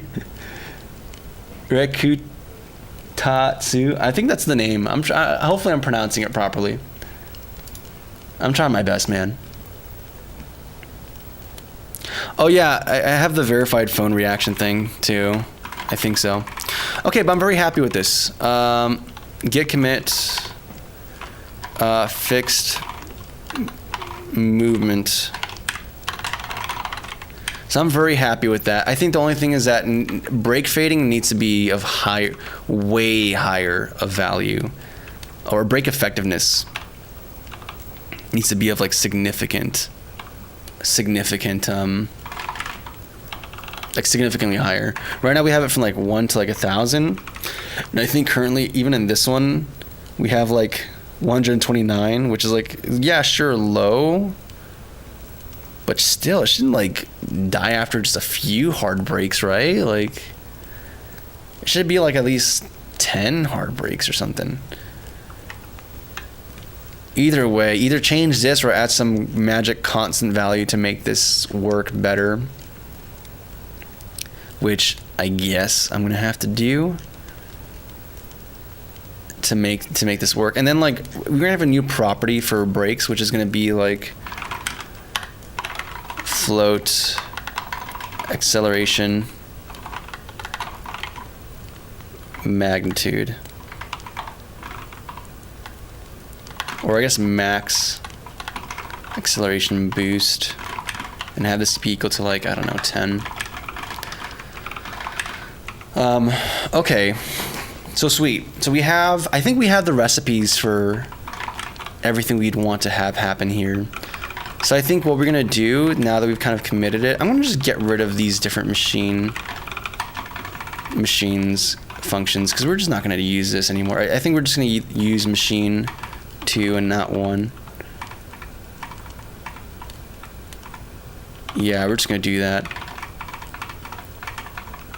Though I'm glad that most of that logic transfers over perfectly fine, which is very cool.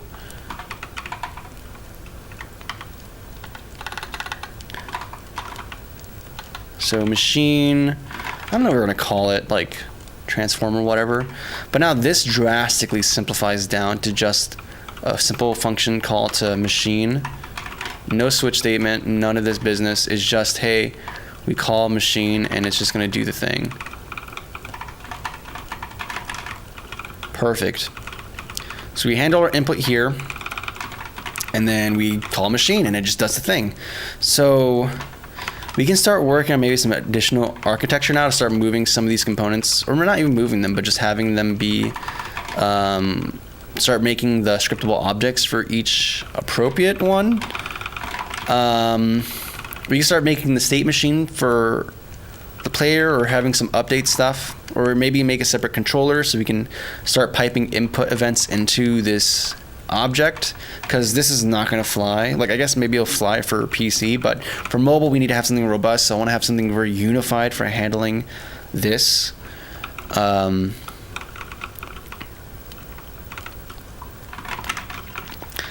We also need to move this into particular utility functions, because these are just general things that are helpful to have that I'm for sure going to have to use later on. In fact, I wondered, do I have a math utility function? Math utilities. There's Unity, there's CTDK, there we go, math utilities, and I have my basic stuff there. So yeah, we're going to move these into math utilities. Math utilities. And it's going to be a public static function.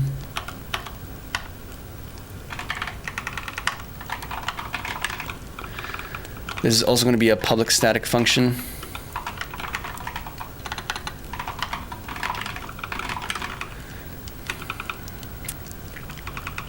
And this should just work.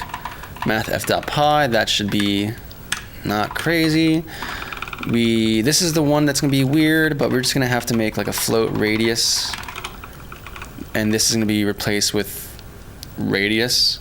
And in fact, this is just going to be this, and that's going to be fine. So that's cool, actually. And then we can just swap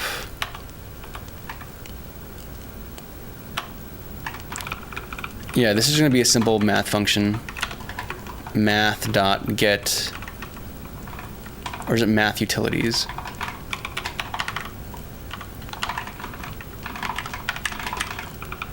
So we're gonna have nice reusability with this function.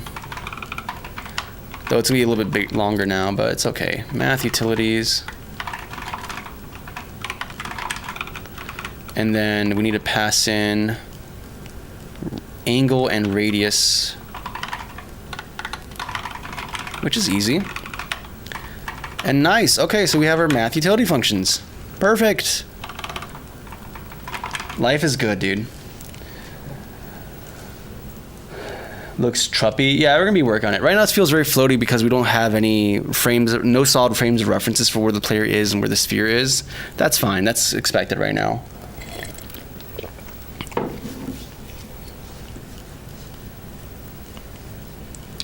Didn't have enough budget to spend on crazy monitors. Oh, I have plenty of good monitors. This is a choice. This is not a necessity. This is a choice, dog.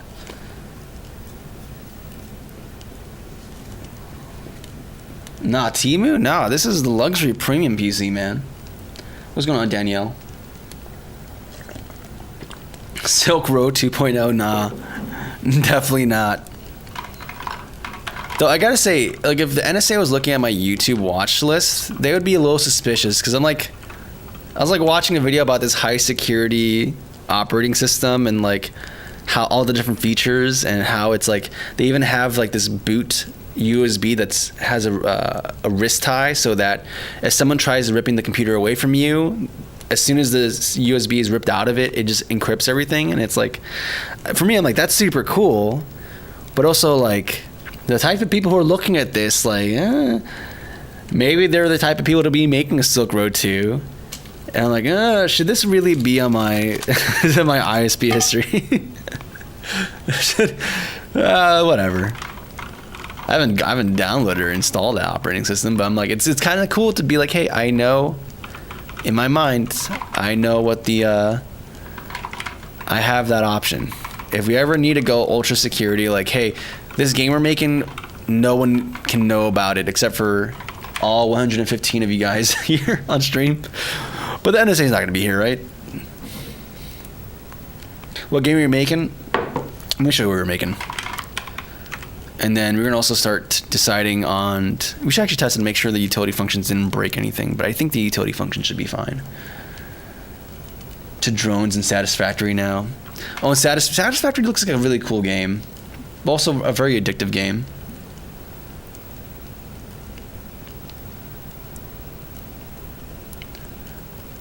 In my hometown, you should get it working, dude. You should use it then. I'm not sure if it's less eye strain, but I think it's pretty cool. Sweet. I think I might change the generation of these obstacles based off of speed. Because once we have like higher speed, like let's change this to be instead of max speed of 10, but like let's make it like 40. All of a sudden, like we're zooming and now you can't react to any of the obstacles.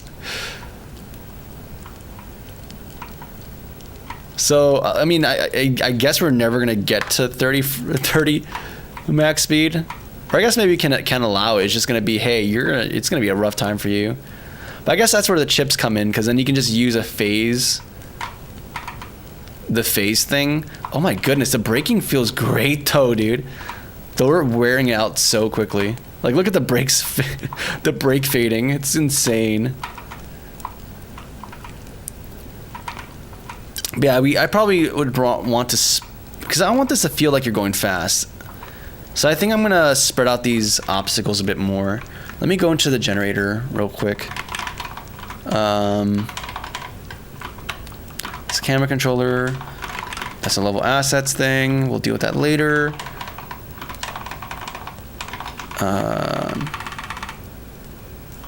No, that's for the camera. We're not working with this. Yeah, here's the game board. Okay, so we can change the distance between objects. So right now we're just doing x is position.x times this, and it's gonna be I divided by this. We can change the distance between, so this is like the size of an individual step, we can modify this to be further away. So we can be like, I don't know, maybe it's like 30 or 8 meters. Like if we're going 20 meters per second, like, I don't know, let's do 10 and see how that goes.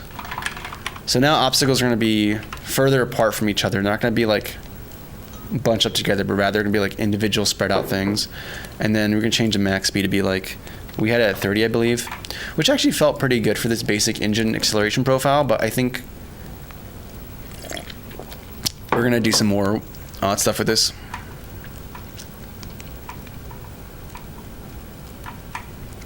Yeah, reacting is still an issue, so we have to do some kind of indicator that's gonna, I think we're gonna have like a custom sphere shader, and we're gonna have like indicators, like we're gonna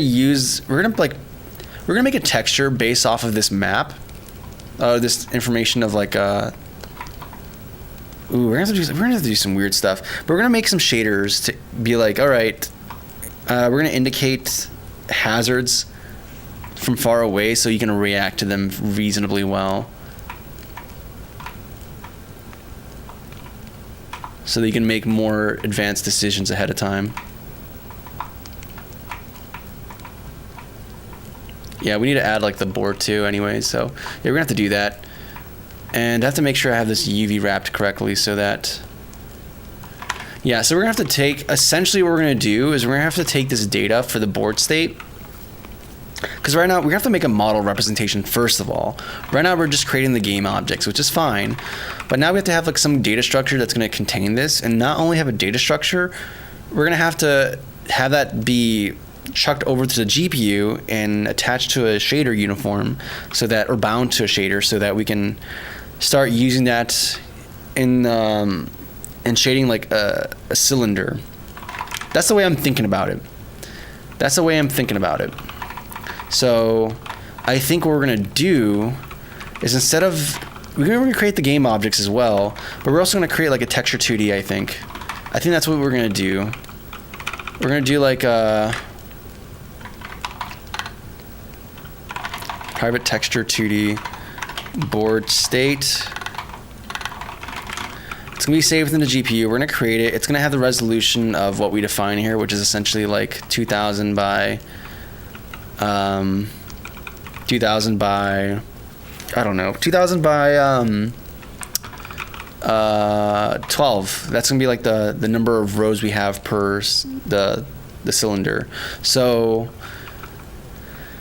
and then for each of these things, once we have these values calculated, we can go into our board state, or what was it? What did I call this? Board. Yeah, it's called board state. Board state, and then we're gonna do set pixel. Why are you mad at me? Oh, because you have to, it's a private value, of course. Is like, yeah. We're gonna do this. We're gonna make this static class be within here, so there's some friendliness between them. And now we can do what? Or actually.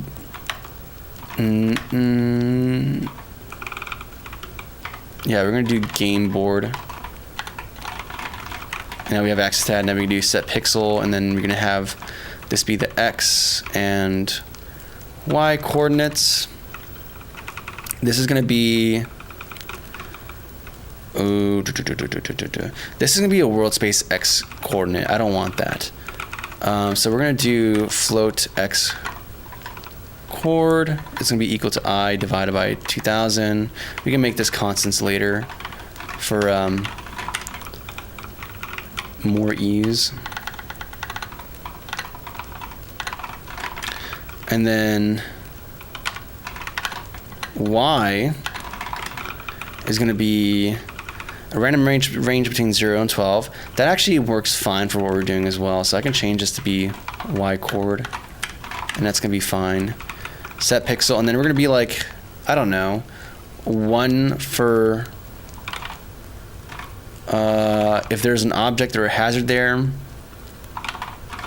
then it's gonna be black otherwise, And then I feel like there's some simple things we can do with this. And then X chord is a float. I'm not sure why you're mad at me though. Why are you mad at me? Do I have the parameters wrong? X, Y. Does it have to be an integer? They're all integers. But it's not implicitly casting this into an integer.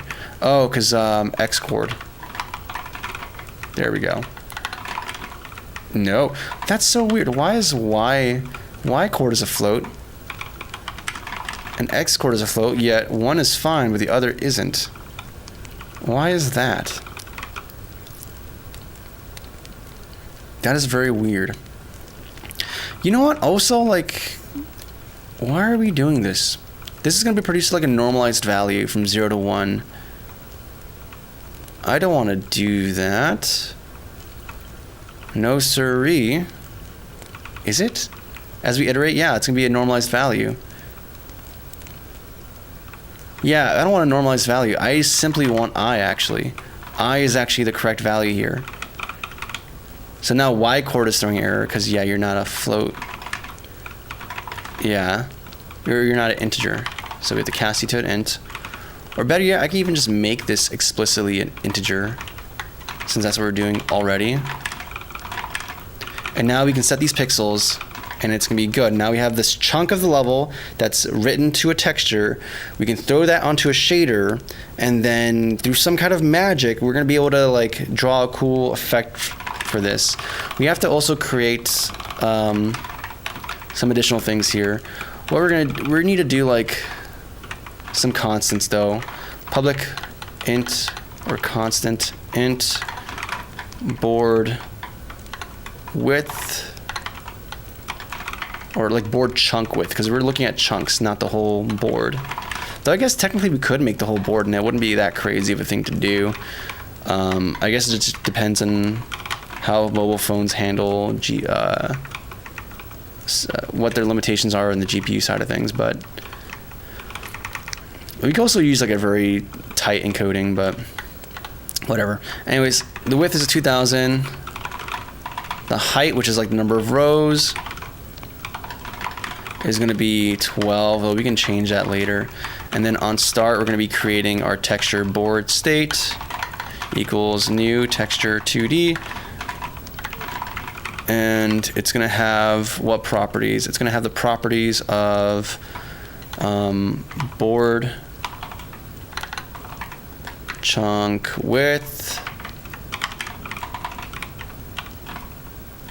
First of all, you go here. This is going to be board chunk height. And then we set the format. We can change the format as well. Default format. This is a MIP count. We're not going to use MIPs. Texture creation flags. Yeah, I wanted to set the default color value here. So what are we going to do? I forgot what the parameters were I was looking for. I was looking for default format. So what are we going to do? Depth stencil, LDR, shadow. I don't need high precision. I just really need like a really small... What's a really small data type? Because it's essentially going to be representing 0, 1. Maybe I want to add more stuff to this and we can do like other things, but I think fundamentally we're just going to do... Yeah, can I not set like a specific data type or encoding type? Like what are the other parameters? Graphic format. Graphics format, perfect. So what do we have here? Unorm, unsigned normalized pack 16. I just need one channel. Is there any single channel? It's like going to be, I guess the closest thing would be a depth map, but even then, unorm.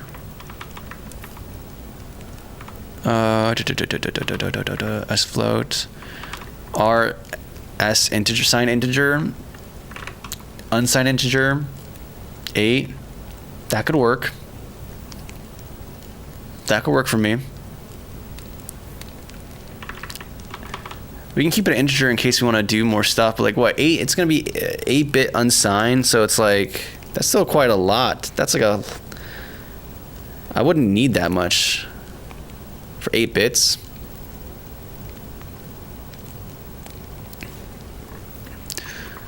That's fine though. We'll work with this.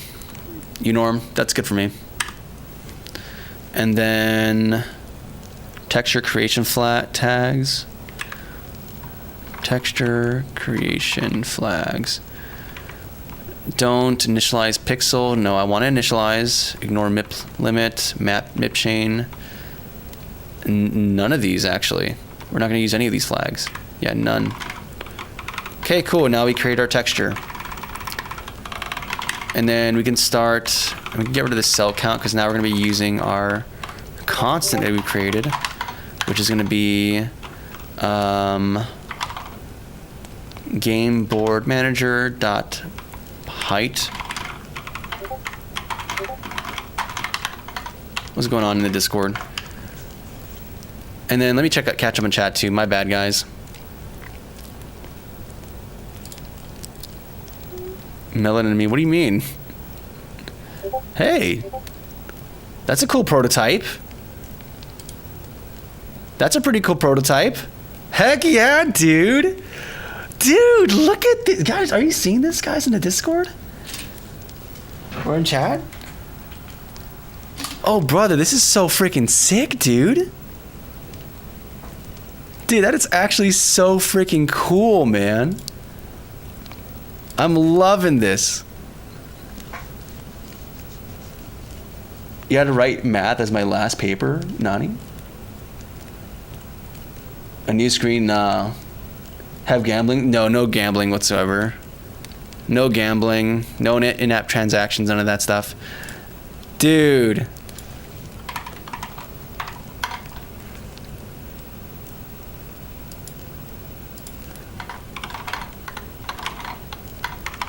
So friggin' sick.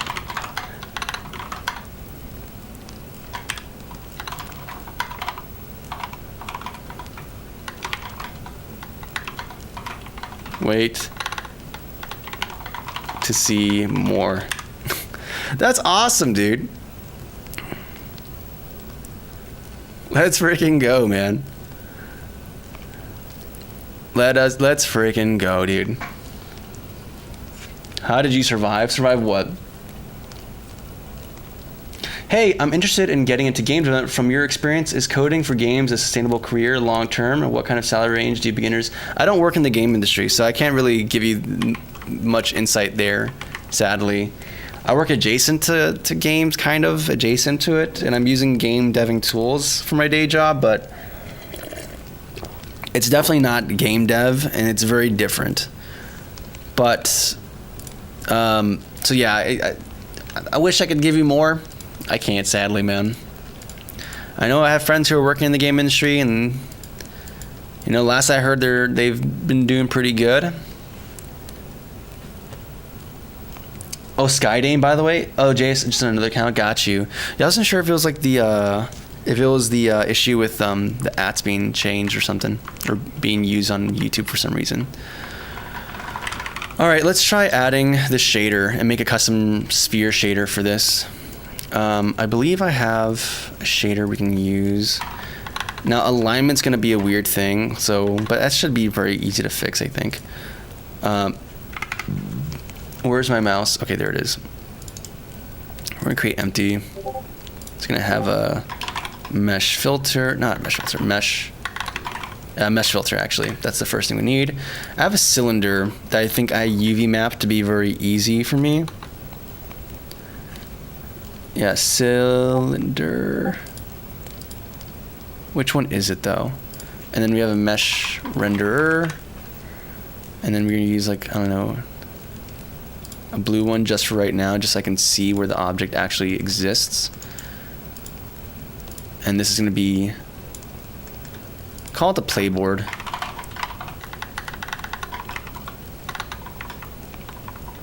Or play grid.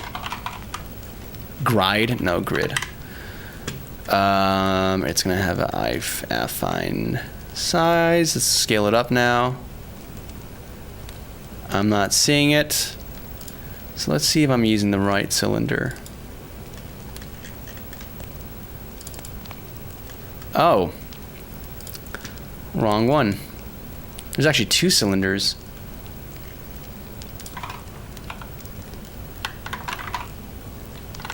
I'm pretty sure, like, I thought I added to my dev kit assets, mesh, cube, no, icosphere, just that. No, I didn't, I guess. All right, let's see if the Unity sphere is UV mapped in a reasonable way. And if not, we're gonna have to become 3D modelers for a second, guys. We're gonna have to become 3D modelers. Yeah, and we're gonna have to rotate this by, on the Z-axis by 90, I think. And then we're gonna change this to be like, oh, there's like some weird considerations with this as well, because, yeah, because we're gonna be starting from like the player's start position. So it's gonna be relative to that. So honestly, the play grid should be somewhere like here for right now, just for our purposes. We're actually offset by that, by half or something. Oh, that's gonna be weird no matter what. Oh, I have to think about this more. I actually might have to just model this for simplicity's sake, but I just want to use this as is and just see where it takes us. We're just going to use this as is and then see where it takes us. Y is the axis. There we go. Okay, May 2000's like... Or actually, maybe it's actually fine. That's actually probably kind of correct. Let's make our custom shader now, too. It's going to be an unlit shader. Create, shader, unlit, play grid. And then we can, I think what we're going to do is just have like some kind of, I don't know what we're going to do. We're going to do something with this.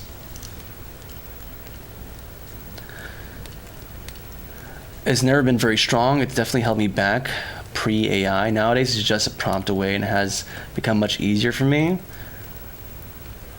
Bro, like it's like the examiner's preying on our downfall. That sucks, dude, for your class. Oh my goodness, what's going on in the Discord? 1 second. Also, we have new friends. Let's go. Okay, Pumpkin, stop spamming, dude.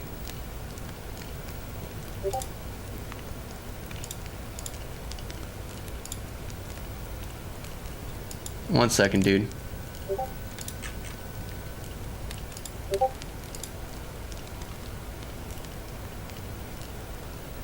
Can I time him out? What's the thing? Carlbot.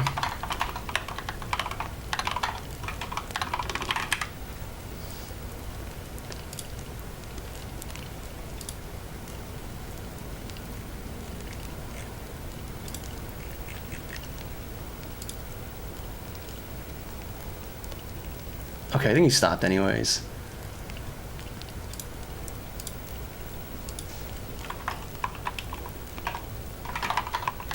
Spamming, dog.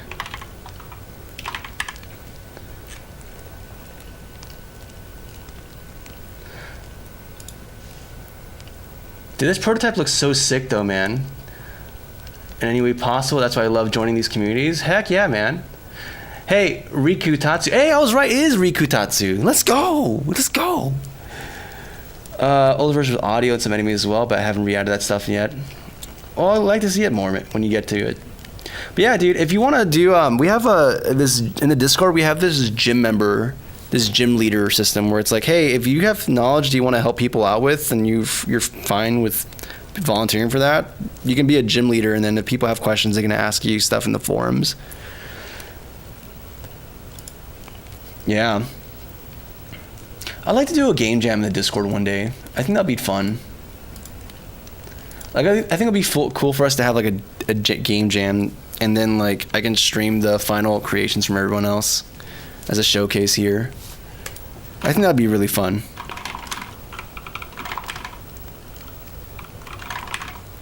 Oh yeah, the mouse is pretty fun. I keep forgetting to use it too. My bad. Oh, it's because I need to scroll sometimes. That's a problem. I would love to use this, but it's just the scrolling. It holds me back. So we have to have... So we're making a new shader for this cylinder. And we're going to start with some basic things. We're going to start with some basic stuff like a sampler 2D. And it's going to have like... It's going to be, I don't know, board state, let's say. So it's going to be the state of the board any given time. And then the fragment shader, all we're going to do, what are we going to do for this indicator? What are we going to do with this indicator? Oh, brother, what were we going to do? We can do like a distance thing. We're going to encode like the distance between one value, like the current value to like the next horizontal value. That's gonna suck, and it's gonna be wildly dependent. It's probably gonna cause variance if we do it that way, so that's not good. That's something we'd want to do in the CPU side of things, because it's a one-time calculation and it's fine. In fact, that would actually be very easy to calculate on the CPU, because we're going like ring by ring by ring.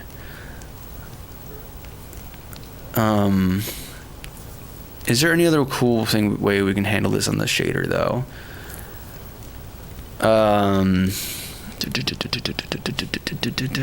Let's just see how this works. But yeah, I think I'll just calculate this in the shader, in the CPU up front, and then we can have a custom effect with this. So like if, I don't know, fixed for color, enemy or hazard map, because we can do some cool shader effects too to make it look pretty as well. But let's just see, board state,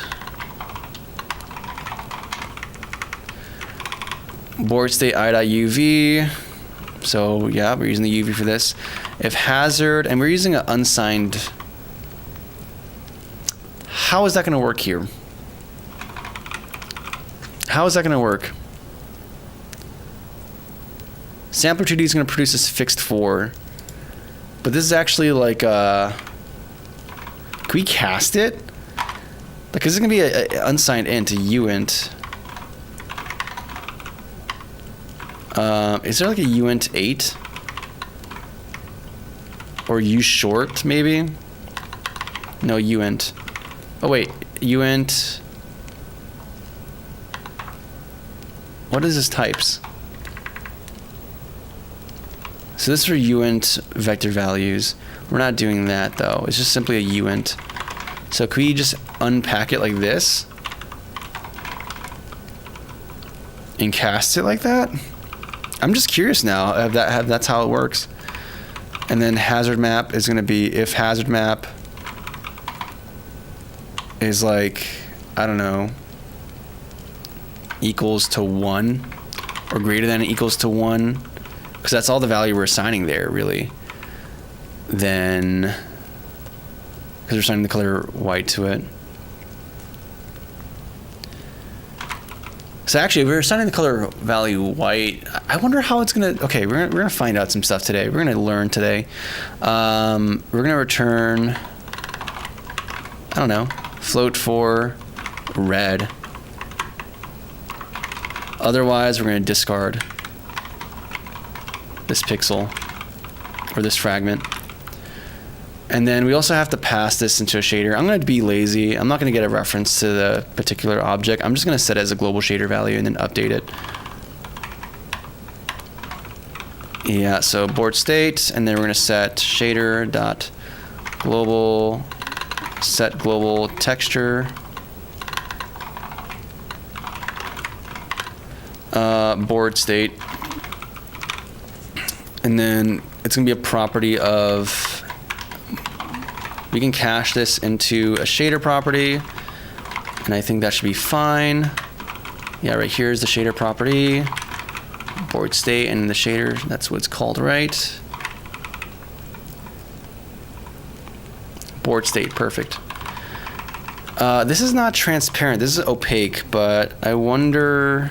I think I have to do like transparent cutout or something. This is gonna work. I don't know. We're gonna find out. Just in case, we can also just set this to be like a 0 value, but we'll see. Probably like 15, or like since middle school, man. Cap. Oh, I have looked into doing hackathon type things, but I've never felt confident enough to apply. Game Jam sounds fun. Yeah, Game Jam's a really fun royalt. I went to my first Game Jam when I was 14, and like, it was fantastic. I didn't know much, but Game Jams are a great place to learn and ask a lot of questions and be, get information from people. I think if we do a Discord Game Jam, I'm probably not going to even participate. I'd probably just be like the guy running the show and just being a resource to help people out. Or if I make something that's be something very last minute and very small, just to like make sure I'm available to people. But yeah, a game jam for the Discord would be fun. Level 1 resources, core, play grid. Yeah, so now we have to actually assign the shader to the material we just created. So we have levels. Let's create a new material. No, not this. Create material.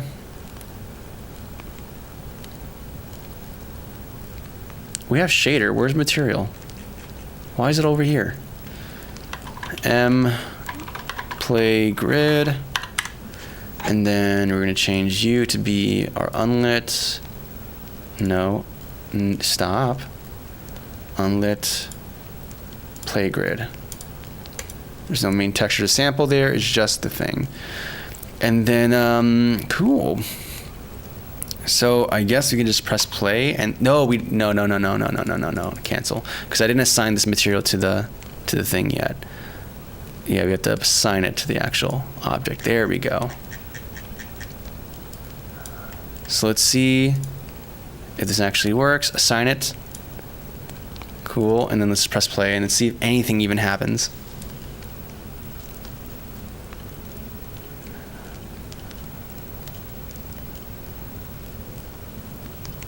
Thank you, fortunate Omo Nua.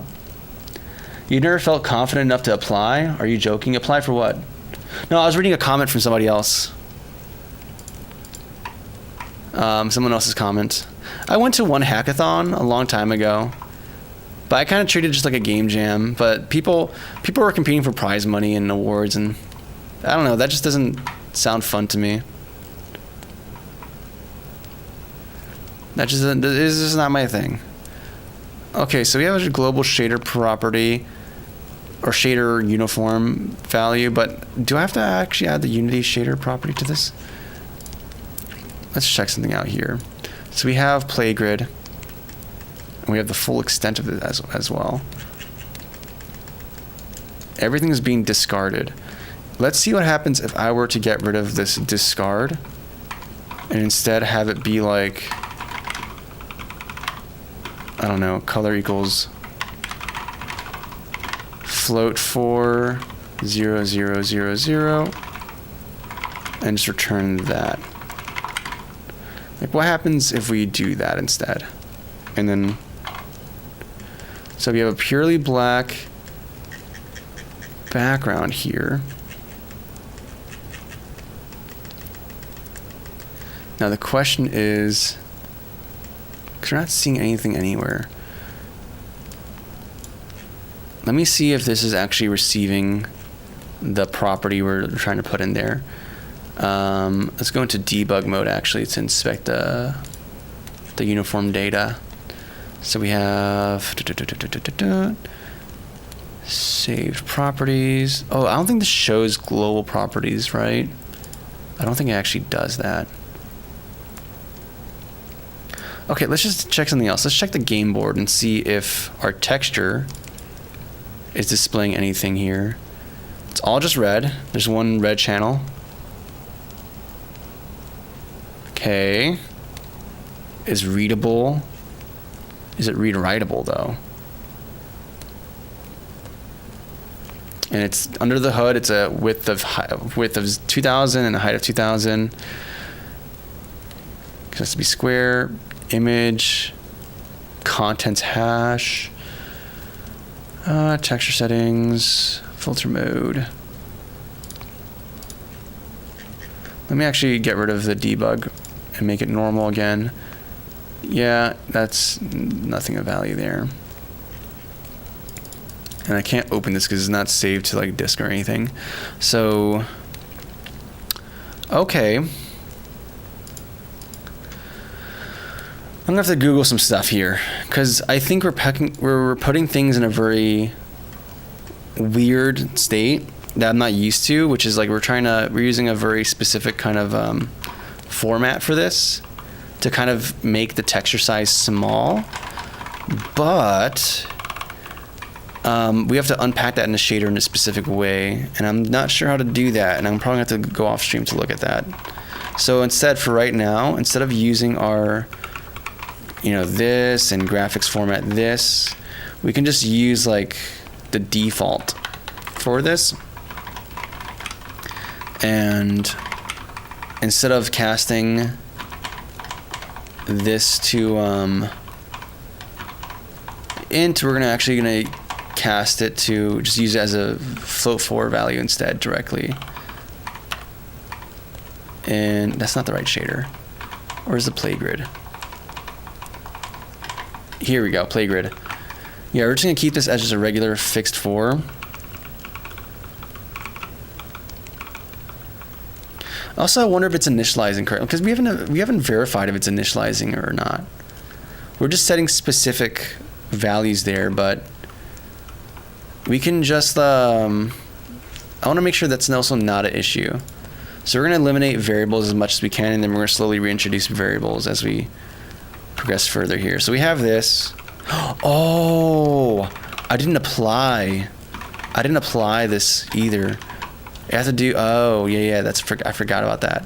So we set the texture values here, but we have to also apply the texture, or else it's not going to be done.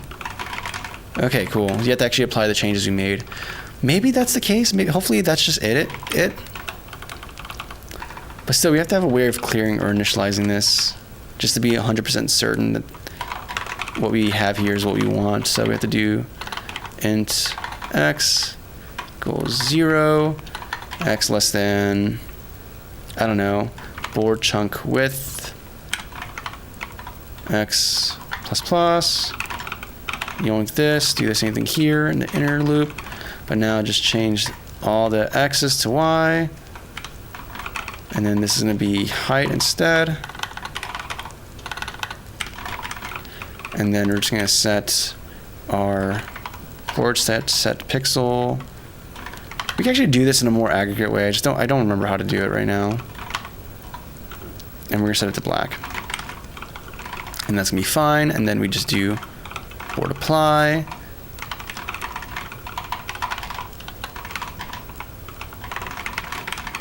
Here. So now we should for sure at least see something, see a correct state here. And then we're gonna go from there.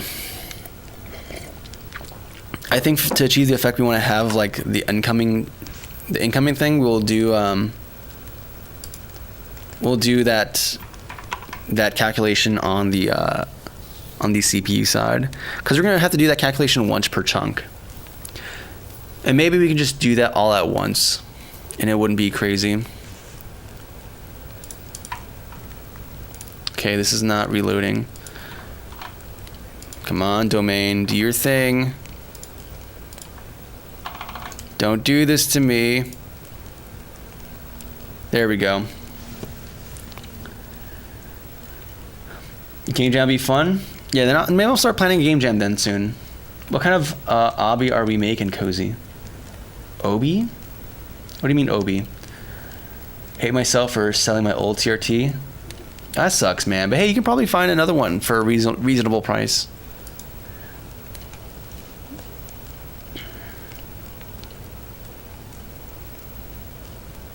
Yeah, the keyboards are fun. No, it's C#. C# and HLSL. for shader stuff. And I'm not seeing any data happening here. I'm not seeing any of the things I wish to see happen here happen. Like, we're not seeing any values whatsoever. No cells are lit. Not great. That being said, maybe it's an issue with the shader. The playboard shader. Because right now we're still treating this... We're not... Yeah, hazard map. We're still casting this to a uint. So let's convert it back to like a float. In fact, let's even just return the hazard map value for right now. Float 4. Because right now it's a normal texture. We'll deal with the whole uint unpacking and stuff later. We'll deal with that later. For right now, I just need this to... why are you mad at me? Okay, you're not compiling because of this? Get out of here. That's dumb. Okay, there we go.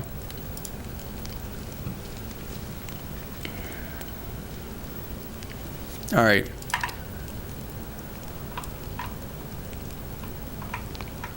Okay. Yeah, I'm still not seeing any of the cells be lit or drawn differently. It's all actually just white, so that's also... Oh. There's the state.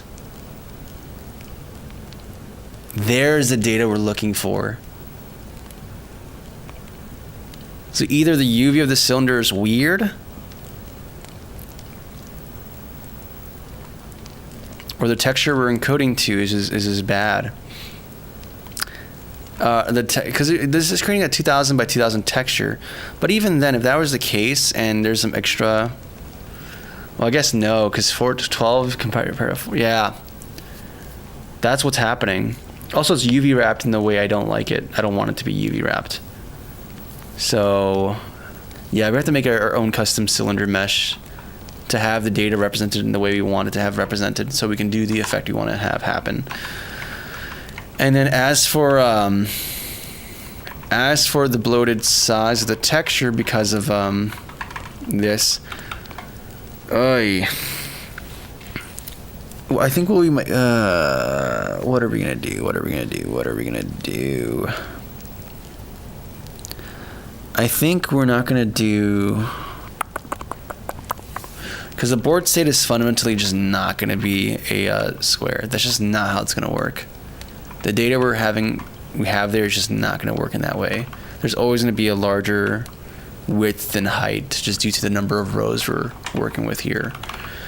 So even when we do add our properly UV wrapped object, this is still going to be an issue because the texture that's in the GPU side of things is not going to be the GPU. It's not going to be the size we want it to be. It's always going to be resized up to be a square. So, what does one do? Should I start making games? What's going on here? Man, I have to start to code again with Java. Bro, give me advice. The advice I can give you, and this is not even, I'm not trying to be like annoying or dumb, but it is Google. Like, yeah, honestly, that's just going to be the thing, your prerogative. And then have a goal in your mind. Like, what do you want to do? If you want to make a game, okay, you're going to start Googling for stuff to make a game. So what are you going to Google? How do you make a game? All right, you probably have to start choose a game engine. Okay, you choose a game engine, but what now? Okay, how do you make an object move in your game engine? Or in that game engine? And then you kind of progress from there, right? I think if you do courses, it's very easy to get stuck within, like, tutorial hell. I think it's better, at least for me, my personal opinion, have a goal for what you want to do. Do you want to make a small game? Start trying to make a game. Do you want to make like a web app? Okay, try making the web app. Whatever it is that you find fun, and that's a keyword, fun. Whatever you find to be fun and cool, try pursuing that. And if it turns out, hey, this isn't actually fun, okay, cool. You actually learned that you don't like that. Try a different goal instead and see if that's fun. But I think if you do something you find actually enjoyable. Also, I think we have this switch, so maybe this is actually the issue here. But yeah, that's the best advice I can give as far as that's concerned. Because the rest is just gonna be your journey as you go through this, and like so much of this is gonna be cultivating the skill of searching up things.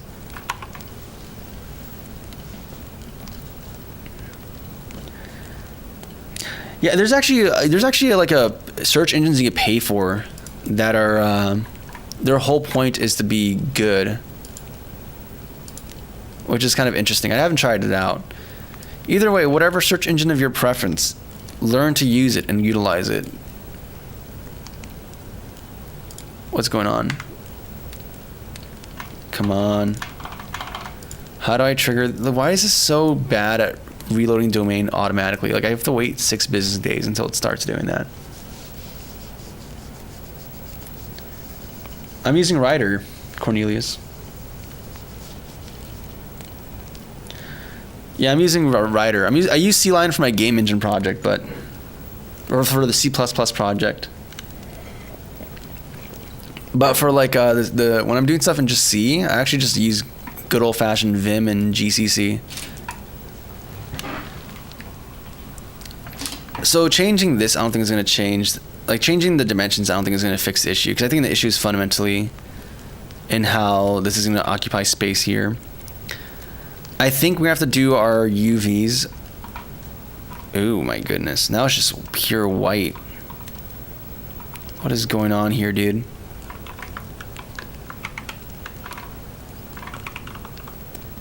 Oh, I had it right the first time.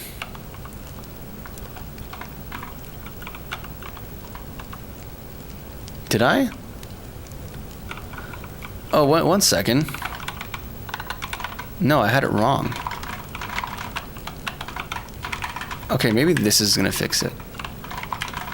But yeah, if this is how it's gonna be, then I can just add some offset to the UVs to force it to be within the parameter I want it to be in.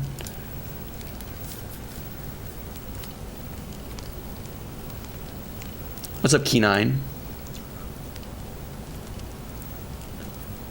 An Obi? I don't know what it is, Obi. I don't know what that is, dude. I don't know what you mean by Obi. Are you talking about object or what? Like, enlighten me. I would like to learn. Okay, this is probably, if you have photosensitivity, this is probably not a good time to look at the stream. I would advise not looking, because I'm not sure what is the bug that's going on here. I mean, this is kind of cool though. It looks like we're going light speed. But I'm not sure why it's stretched like this in the manner that it is.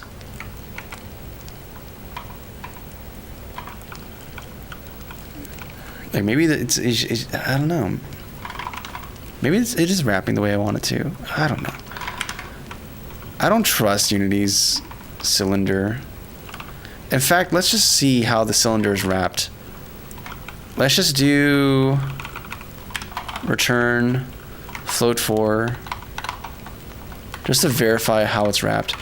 I and then 0 and then 1. That should be XY. Oh, my bad. I.UV. And that's gonna be B, and then that's alpha. Okay, so now we have our this. Let's duplicate this. I want to have a simpler version of this, or smaller version, so I can just inspect. Maybe it's actually fine. Maybe I'm just being pedantic or misremembering. Maybe it was like Godot. There's another game engine where the cylinder's UV wasn't correct, but I think I might be just misremembering. Also, why is the center so off? Oh, the gizmo's broken again.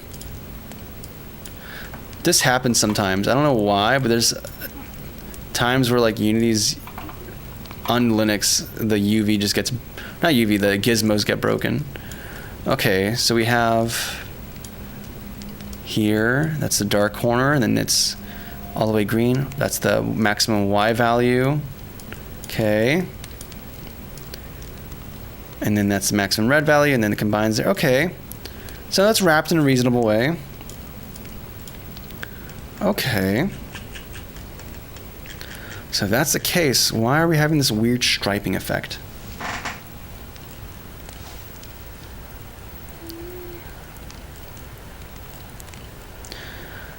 Creating a DSL for the job. This has been a lot of fun. I'm using regex everywhere. I'm starting to experiment with lemon now. What, dude?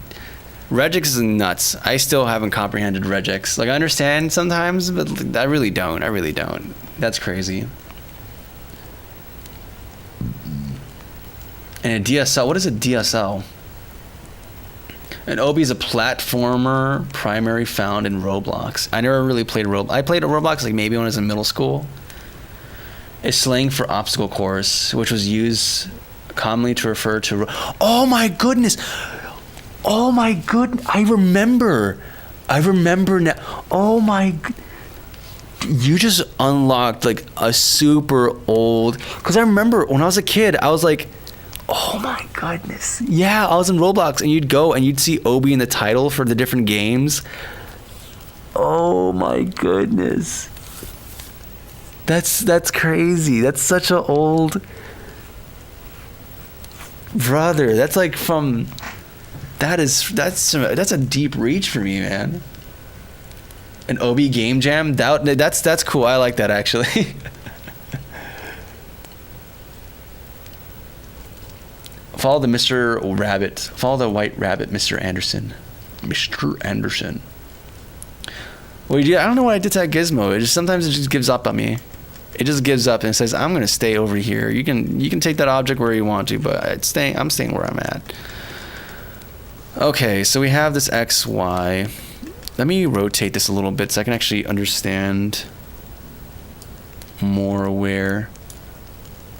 So this is also okay. So I'm seeing some of what might be an issue here, which is the fact that we're assuming, on the CPU side, we're assuming that this is like the origins around here somewhere. But in reality, this is actually the end. So I may want to flip this grid object. It's like 4:25 at 4. I need to stop stream somewhat in like 30 minutes or 20 minutes and then get ready to take a nap and then go to work later. So you have our X rotation here. Let's do the Z, I think, negative 90. And that should be okay. And now G. Oh, so green is the Y component, but in this case, it's actually the X component. And red, which is the X component, is actually the Y component. So things are kind of flipped here, actually. Okay, another point of clarity we're getting. So that means when we do the encoding or the writing, we should actually do the writing. We have to flip the component directions for these.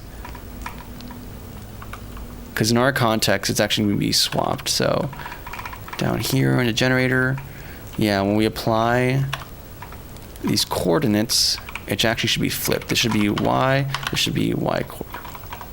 Yeah. Okay. I believe that's half the battle right there. And then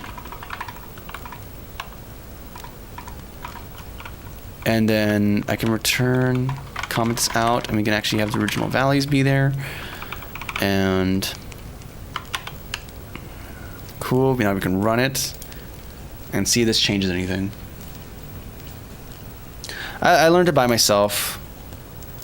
The most I did is went to college, but I studied IT and CS and then switched to IT. Okay, so the values are here, but now they're stretched like crazy. And it's just one line. And it's not changing at all. Yeah, you make it all the way to the end and it's not changed at all. So okay, something else is going on here now. Something else is happening. We switch to Y.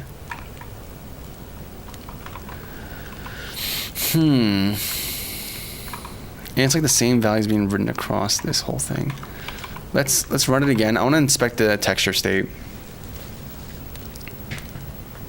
As the OB game jam is settled. For me, yeah. It's 12 p.m. for you. Yeah, I have work today, and I'm probably going to drive. I already slept a lot. I slept a lot in my post-work nap yesterday, but I don't want to be too... I still want to sleep a little bit before going to work. It's important because it's important. Like, you can only store so much stateful information in your brain. So, like, for me, it's like genuinely work to be like, okay, I'm letting go of the context I have in my brain for the game I'm working on, and we're gonna load up this stuff for work. And then even for work, it's like, all right, I'm focusing on this particular side of things today. And then if someone tries to like, hey, there's this thing, it's like, okay, you're asking me to now unload this and load this other state just so I can start making informed decisions about this. It's weird, but it's like actually a real thing of like, there's like an energy you spend on bringing up the state of whatever architecture or application you're working on. It's a whole thing, dude. Whole thing. Debug, and then let's inspect this. Is there no way for me to actually look at the texture we generated? It looks to be of the correct size and width, though.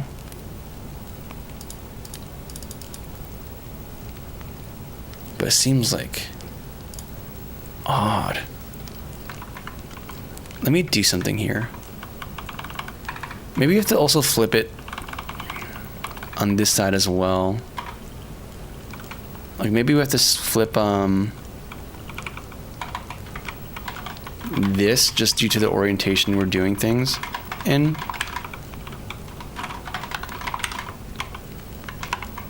Let's see.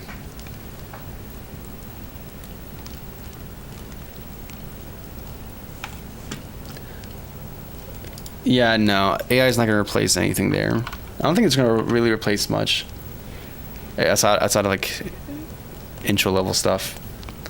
I should update. Actually, you know what? I'm going to change this. I'm going to update this command because I don't think it answers the questions that are often asked. Let me go to chat. Let me go to Nightbot. Okay, we have to go here. Here we go.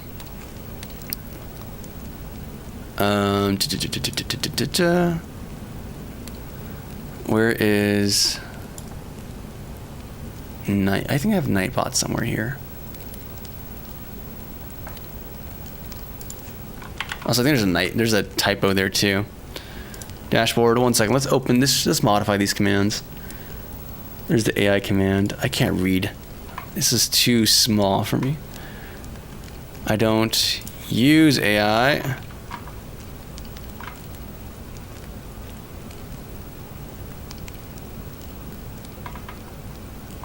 No.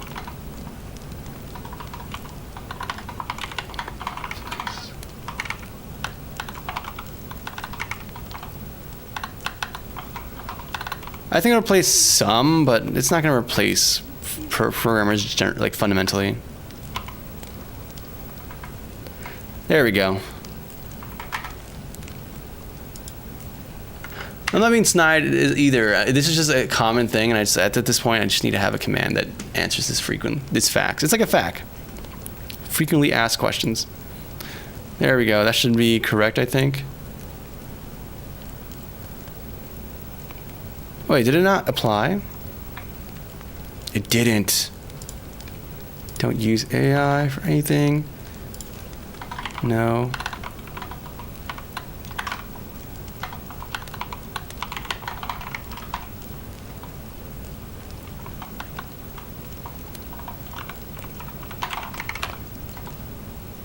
Yeah, I can't spell. GG's.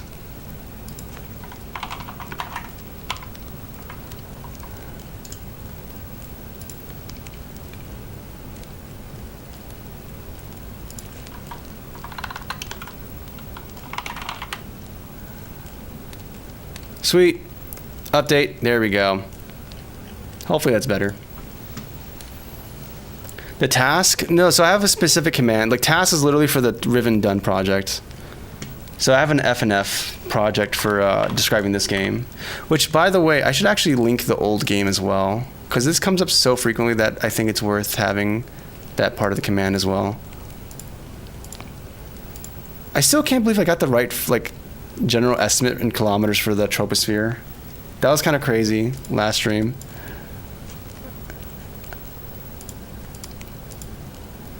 And it still blows my mind that we like normal flying altitude is like, is it 30,000 feet? 30,000 feet or 30,000? No, it's not 30,000 kilometers. That's ridiculous. It's 30,000 feet.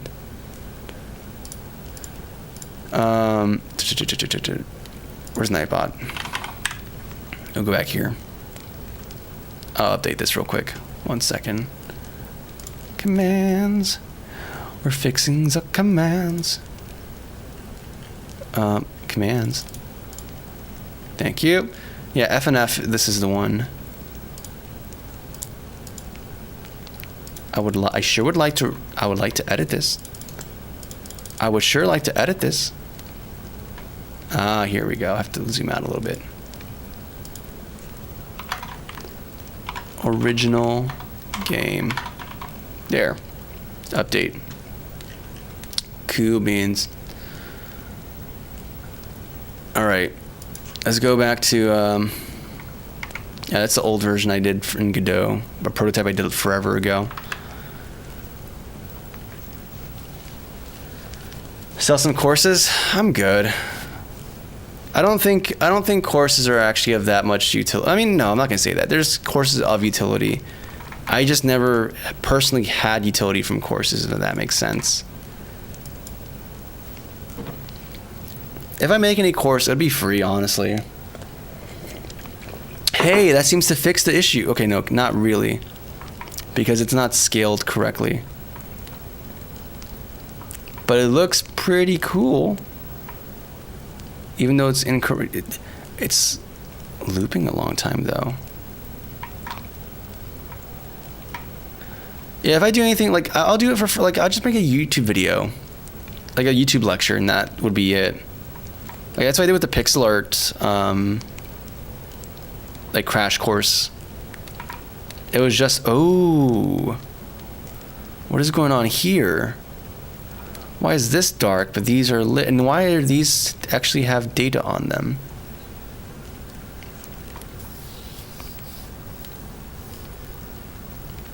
I am confused in how this data is working.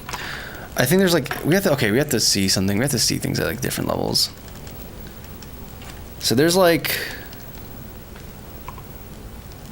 oh my goodness. No, stop that. No. Where's my Xcali draw? Did it close?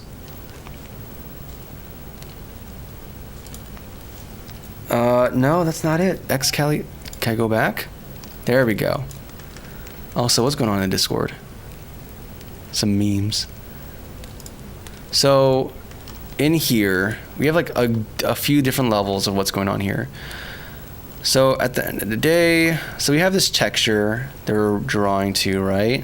And it's gonna have like certain pixels that are white. They're gonna indicate, hey, there's a hazard there. And this is like just from X, Y,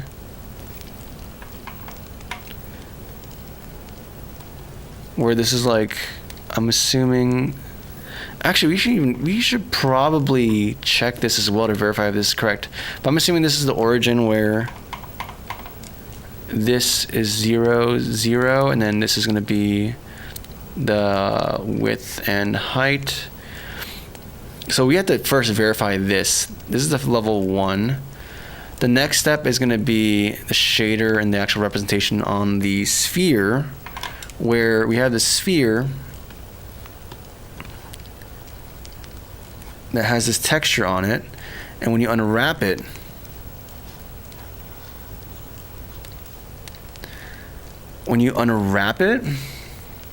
the actual shader UV, and like the UV coordinates of this is going to be like 0, 0 here, and this, like as we go up on the sphere, this coordinate value is actually going to be not, it's going to be a red value. So it's actually going to be 1, 0, which means that the x is actually the y coordinate in this coordinate system. And that means over here, this becomes more yellow or green. That means that our g value, the g value, is going to be 1. That's the UV I'm going to. So, okay. So if my assumption here is correct, we're going to have to do some remapping or change the values here so that they align with this assumption. So that it can actually align correctly. So that in the shader, when we actually do our changes or sampling, it's just going to be correct. We don't have to do any kind of weird conversion. It's just going to operate with things at the level of the texture and use this UV value. And this is wrong. This should be UV, not VU. Okay, that's not even... But first we need to check this here. Where is get pixel coordinate? Is it oriented at the top left, get pixel, or bottom right? Like, where is it anchored to? Unity, get pixel, origin, get pixel. Let's read the documentation. So XY, the range is 0 through, I'm sorry, what? Through texture width -1. Okay. So we're iterating through there.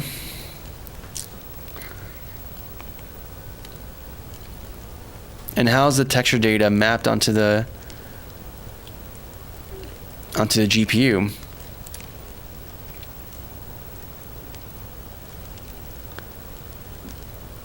Is it rotated? Is it like what? How does this? I guess we're gonna have to do our own tests to validate these things. I think that's fundamentally what we're gonna have to do, is just validate this by writing our own little test. Oh, Unity discussions. Is it bottom left? Why? Okay, is it bottom left? Is it actually bottom left? Because if it's bottom left, that actually aligns with the UV space of our shader, where this is 0, 0. And then in that case, that means we just have to flip this. I'm not going to use get pixel bilinear. Cylindrical sphere. Yeah, I'm calling it sphere by accident. I meant cylinder. I mean, shader's been around for a long time, man. Well, reliable place to get your kind of monitor. Vintage festivals are good. You can go on Facebook Marketplace. They're gonna be, some of them are gonna be pricier, but you'll find some good stuff. Have a nice day. Thank you, Chemsfexes 7904. You have a good one too, man. Take care.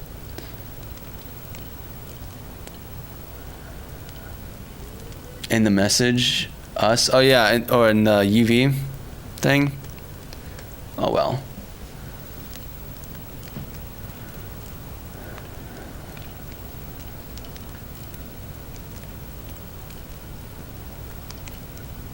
To old other days. Yep, old browsers.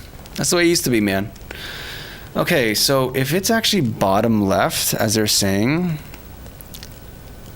then it makes things a bit more easier. Then things would be just as simple as like flipping things.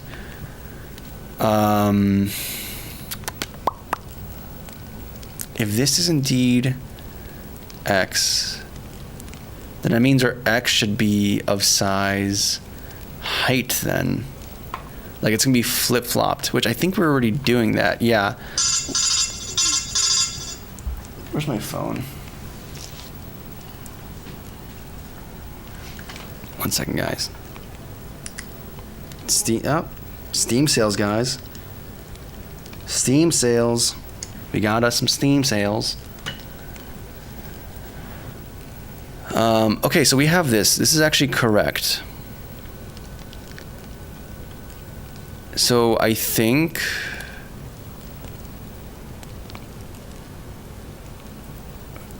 At least I think this is correct. We initialize it. for generating the chunk. Game board, default generate chunk. And so we have our X chord and Y chord, and now we're mapping this to. So maybe you don't have to flip it here. Actually, I think we can keep this as is. Because what X chord is going to be the height. No, this should still be flipped if we're treating this as flipped. This is odd. This is very odd. Especially since like there's this here too. Which lends me to believe that this is values over here are uninitialized values. And these are the values we actually directly initialize within our loop. Which makes me think that most likely this size we're generating is actually incorrect. Or actually, the way we're initializing things is incorrect. That'd be the only indicator here where... Yeah, if we were flipping things, we have to flip also we have to also flip the coordinates for our initialization. If X is going to be our Y and our Y is going to be our X.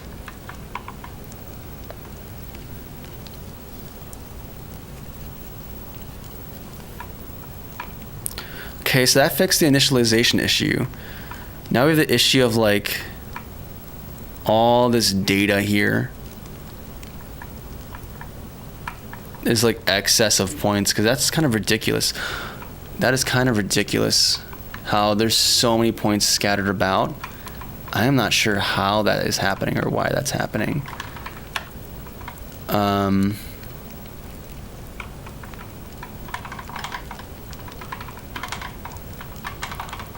Game board. So we have this. And here's the thing, there should be still the same number of dots on the board as the objects, right? Because this is creating one object per row or per column. So if that's what we're doing, I'm very curious why there seems to be so many of these sprinkled about. Like, it would almost seem like we were doing multiple calls of this, but we're not. It's only called once. And in fact, let's actually verify this. Is it actually... Because maybe it's actually just... Oh, you know what? It's probably due to the transform being scrunched up. Because the transform isn't actually occupying the size that we have. Oh, that's probably it. Because our play space is actually like... It's occupying 2,000 meters. 2,000 meters plus more than that. So if we size this correctly, this should actually be fine. Because right now we're just using a very small scale. So yeah. So like only, yeah, that's nothing. So if we make this more appropriate, like what, 2,000 times, oh my bad. Where is the, this is the one I'm looking at. Yeah, so if we do a scale of like 2,000, and it's probably going to be more because you have additional spaces happening between the game objects. But for right now, that's just what we're working with. If we do this, I think it should be more closer. And then we might have to do some rotation offsetting just so we can have it match the actual object. So this is getting closer. This is actually getting closer. Now the first dot, yeah, it's actually almost... So here's, okay. I think this is actually working. I think this is being blended because of the filter mode, but this is actually working towards our advantage for what we want to do for our warning. So we actually can, this is actually super close. Like it's not that much of an angle that we need to rotate it by. Like I think just off, we're going to do this programmatically, but right now just for our purposes, we just want to test this. But I think we're very close to what we actually have in mind. So I'm going to move this a little bit closer to the player. And we're going to rotate this a little bit more. No, that's scale. No. What is going on here? Why are you... Why are you rotating like that? What is going on here? Yeah, oh my goodness. Is it because, oh, I hate, there's so much. This is annoying. No, this is an affine transformation, so this should not be of any issue. Why is it shearing? Or having this offsetting issue?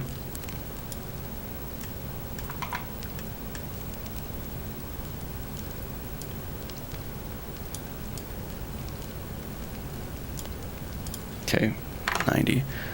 Okay, hopefully this just works. I think this should just work.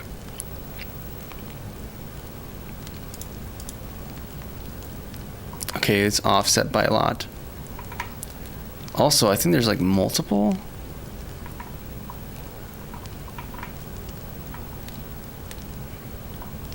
Okay, I think we need a bigger scale factor.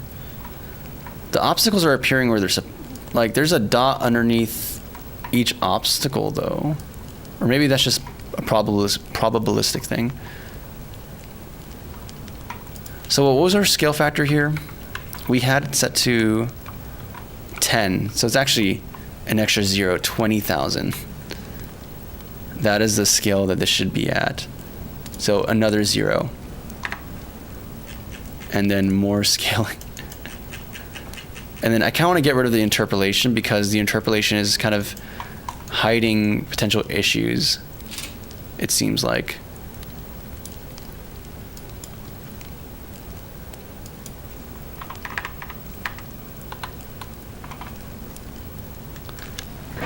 All right, and hopefully that might be just good enough for today. Or not today, once we get this working, hopefully I can be contentedness. Okay, so 10,000, I think, should be... Are we still over there?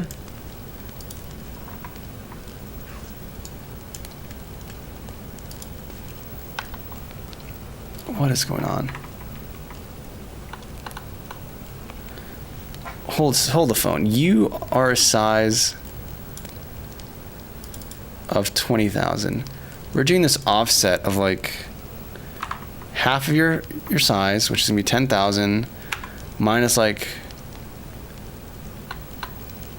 a little bit just to get... Brother.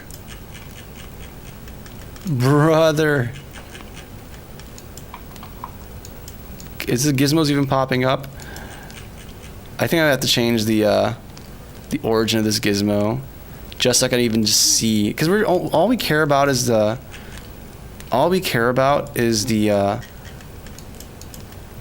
edge corner. That's all we care about. So like,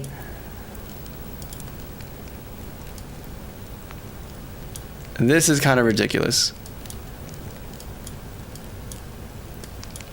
Okay, here we go. I believe like by the player, because it's defined by the player. Okay, let's just save this and just run it and see. Hey, do you see what I see? Do you guys see what I see? I see this. Okay, no. No. It looks almost correct, but no. Or maybe. Okay, the fact that we're eyeballing this is just bad. It's just bad all around. So we're gonna have to do this programmatically, but we're getting our... Yeah, we're gonna have to do this programmatically to ensure we're getting the exact placement of things, and then we can judge if this is correct or not correct. Though the fact that every single sphere is appearing over the dot is like pretty cool and promising. So I'm hoping this is not that big of a deal. So we have to have another const, I think. Or maybe, I don't know. We're gonna do the manual orientation of this, which means we're gonna have to actually have a reference to this playboard.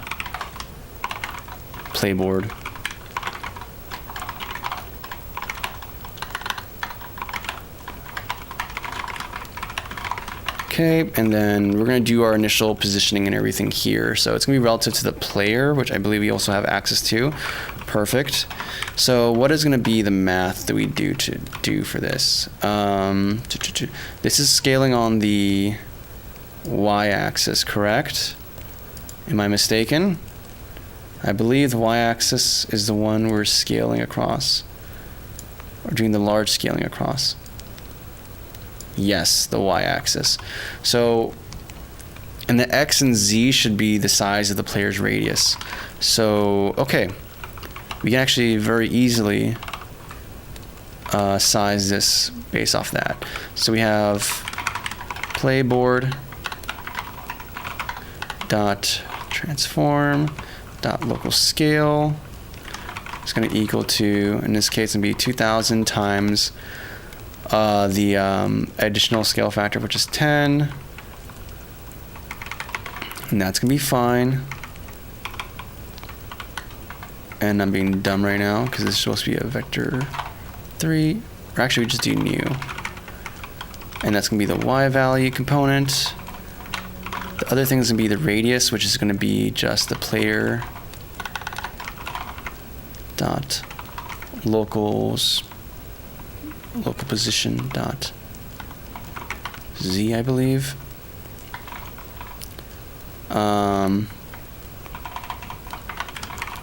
And you have to make it positive as well.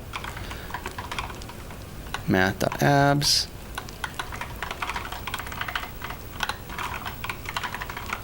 Okay. And this value is going to be consistent here as well. Cool. So we have this local scale. Now playboard dot transform. No. Transform.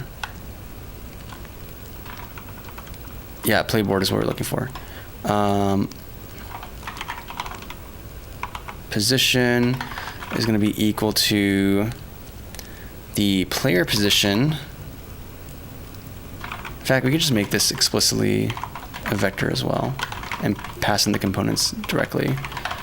The x position is going to be a player dot transform dot x plus the half width of its local scale. So it will be like local board dot local scale divided by or times 0.5.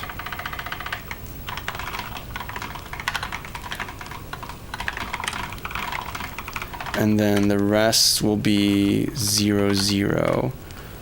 In fact, we should make this local space, since it's already origin to everything else. That's x. The y and z are going to be positioned there. Why are you mad? Oh, because you're supposed to be dot y. That's the scale factor we're using there. Okay, so we position this correctly, I hope. Programmatically. We're going to find out right now. And it should also be the same radius as the player. Maybe I might make it slightly smaller than the radius of the player. I don't know, 0.2f or something. Just so that it's not like bisecting the player. And then we have to do the rotation as well. Rotation's gonna be a big factor to this, but I don't know, we have to see.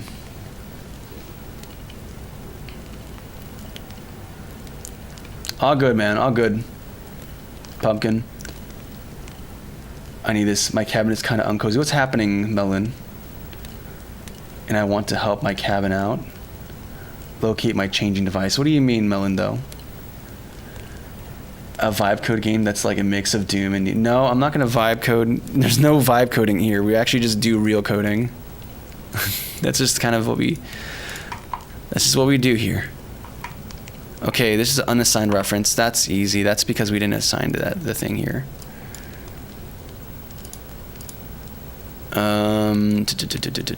Playboard. Yeah, you're going to be here. Please work with me. Oh my goodness, Unity, you frustrate me. Unity on Linux, you frustrate me. Oh my frick. You see when it crosses that boundary, it just doesn't. I have to go quick. That's what I need to do. There we go.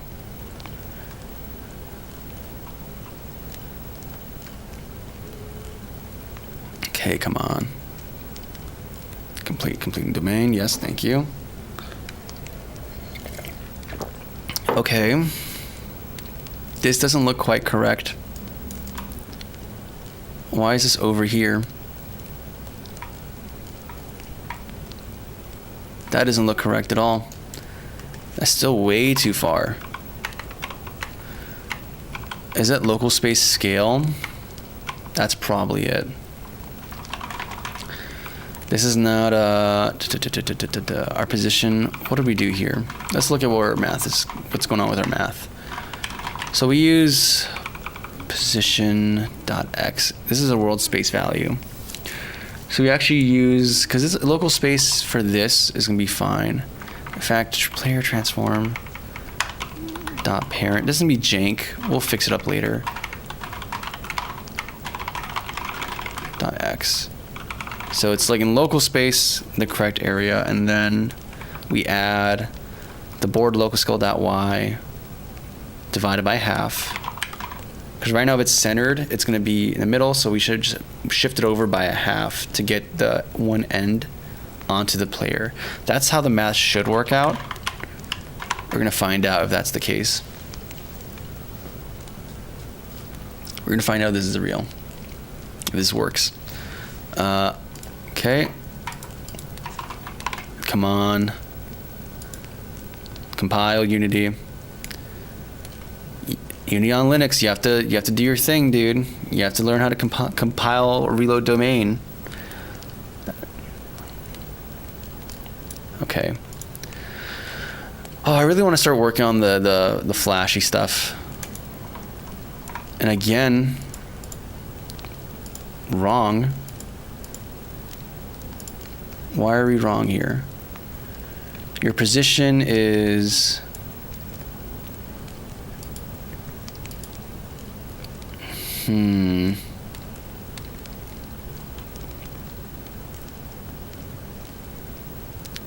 Interesting.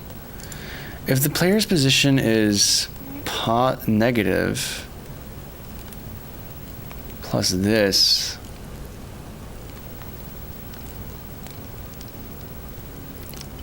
how does the math shake out? This doesn't seem right though so far. I mean, it almost looks like the math sounds right, but then the actual value just isn't. There's like this weird offset that's happening. I think part of what's making this weird is that the fact that the player isn't actually centered. They're at zeros. They're at like negative 2,000. So let's bring that back to 0, a known place. And we'll deal with that there. And hopefully the math should be more clear as to why it's wrong. And maybe I might even simplify some terms down too. Yeah, because here it's still wrong. Still wrong. But now there's like a less value. In fact, you know what? We should even get rid of the skipping, like the space offset, and make this just be purely like one after another, very cluttered. So we can eliminate as many different variables that can be causing this to be bad and wrong, and just get closer to what exactly is the culprit here. So like for example, here we do like times 10, but we're not going to do that. We're just going to do this. And then likewise, we're not going to do times 10 here. We're just going to keep this factor out.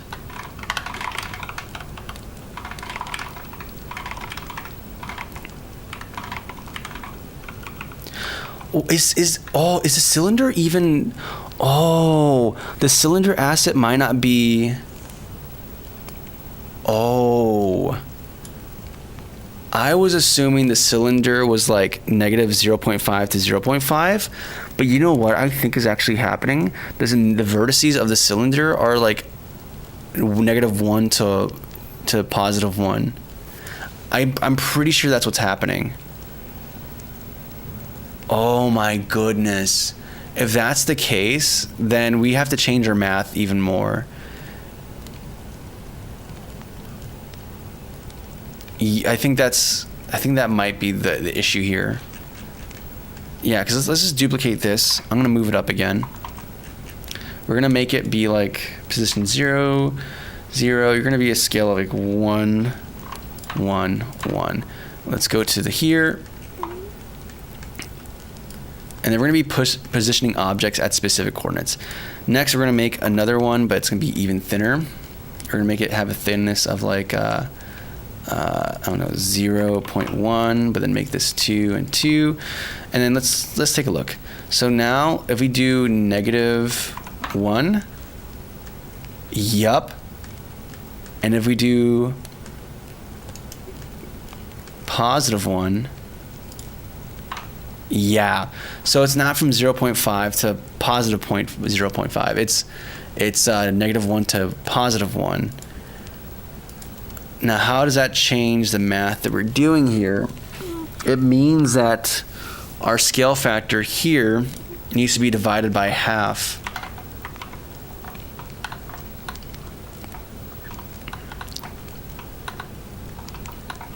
Because it's not occupying, it's like twice as big. And we have to compensate for the mesh being bigger than we expect it to be. Okay. And now it should actually be the size of 2000. And now the math we did down here should actually be correct now. There we go.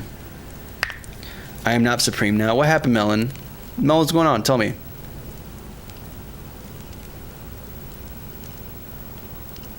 Anti-X-ray? CRTs don't throw X-rays. They're just electron beams, dog.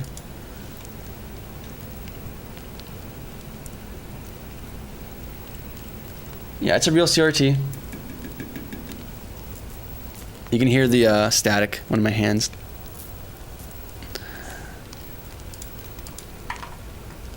Okay. This is still wrong, though. This is still wrong. This is still wrong.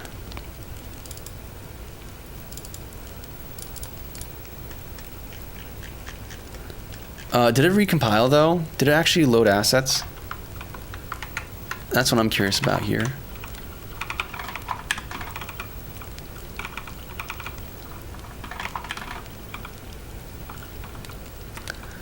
Local, so we set the scale here. That should actually be the size, like the actual genuine size now. Or half size. It's the extents. And then we do half of that as well, and then shift it over by that amount. So we're gonna re-import this, compile the reload domain. I need this. What do you need, dude? I'm not new. I know you're not new. What happened? What's going on in the Discord?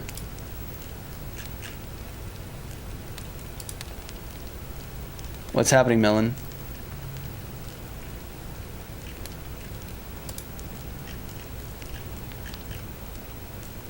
What happened, Melon?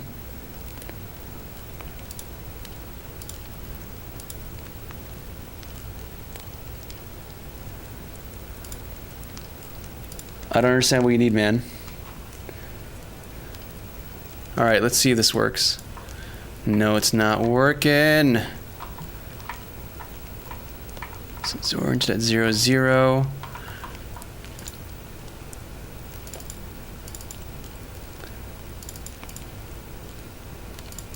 That's the center of the play grid. Where's the player at? Yeah, the player's shifting ever so slightly. It's kind of cool seeing the game rig working and seeing the player actually move. But yeah, this is not correct. There's still a significant extents missing over there.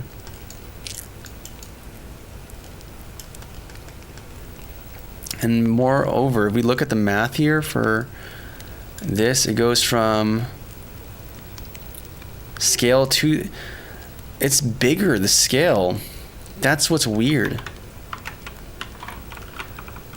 Local position, local scale. The y value should be 2,000 divided by 0.5. That's not producing what I'd expect it to be. I'd expect it to be 1,000, a local scale of 1,000. And yet, I'm seeing a scale here of 4,000. If I change it to 1,000, what do we have?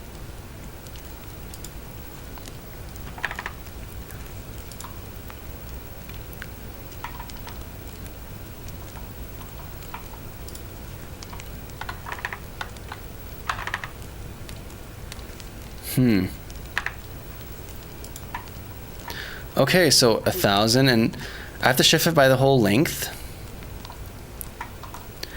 Okay, but this is looking more correct the more I look at this. Like, you see these two, how there's two next to each other, and then you see this blank right here. So that's actually good. That means this is actually more accurate, or getting more accurate.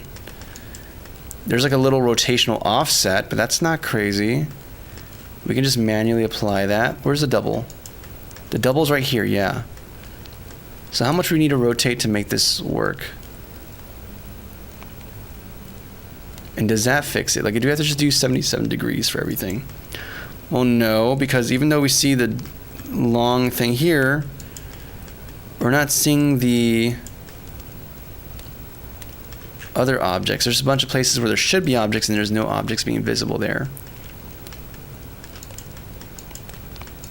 This also makes me just wonder, is this even scaled properly? Because if we do a scale 2000,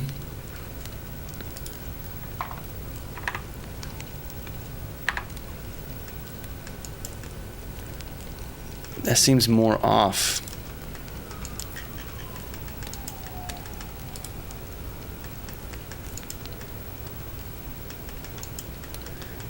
But it's like we're so close. It feels like we're super close to the thing we want. But we're off just by a little bit. And for some reason the math isn't shaking out the way I'd intended to. Like, this is a common thing, and yet this feels like it's kind of violating that. We do 1,000, and then we do a y of 1,000. That looks more correct. But now we're having this weird thing where there's objects that are just not where they belong. So maybe this is like a red herring that we just have this double. This happened to work correctly. Unless, and stick with me here. What if this is like flipped? Like, you actually have to mirror this or something. Like, do some kind of weird transformation like that. Because what, this is looking for 2 on this side, and I see 2 objects like bunched up together there.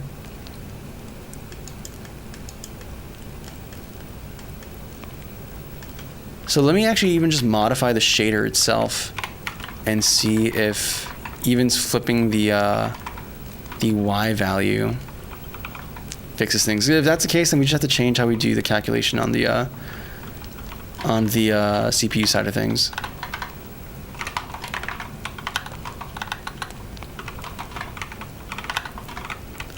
i.uv.x i.uv.y. Let's first make this negative, and then we'll do the other way of like modifying this. Okay, so now it's on the other side, and that's just flipping the y. Okay, now what if we do this?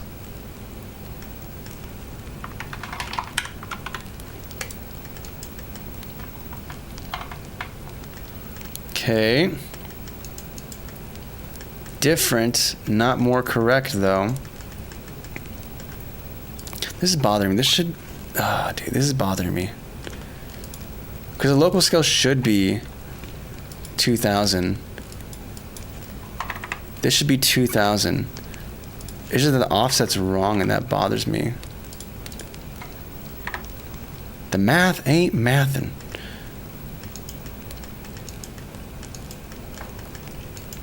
Okay.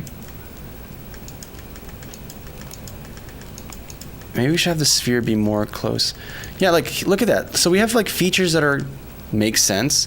We have this trail here of 3 objects, and we have these 3 objects here. It's so weird. Like, some of the feature, and then we have these double, but they're not popping up there. Or are they? Maybe they are appearing. This is so strange. Like, I'm seeing some of the features there. It just feels like they're not mapped correctly. That doesn't look right. It may just be red herrings, dude. In fact, let's just be even more obvious with this. Let me change the degenerator and have the radius be tighter as well. This feels so wrong.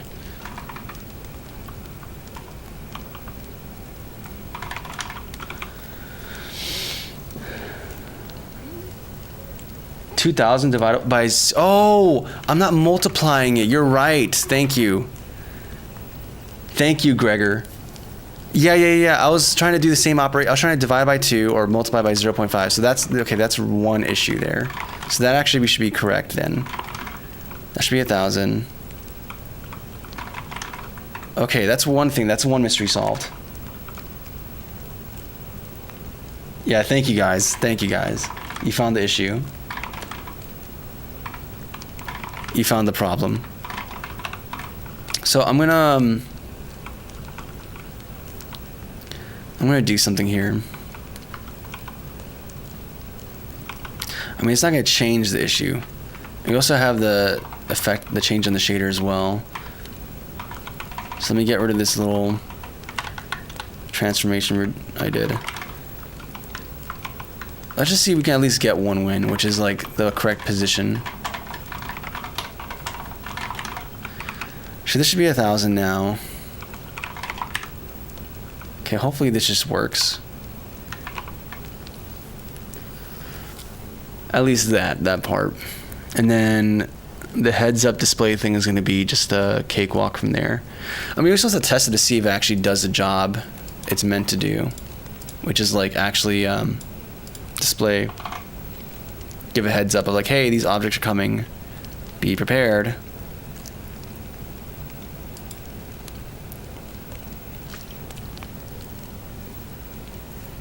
Okay, let's see now.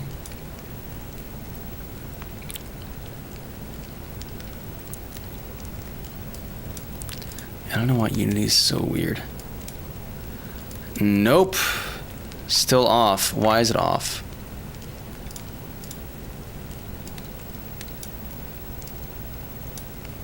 You are off by 500. Okay.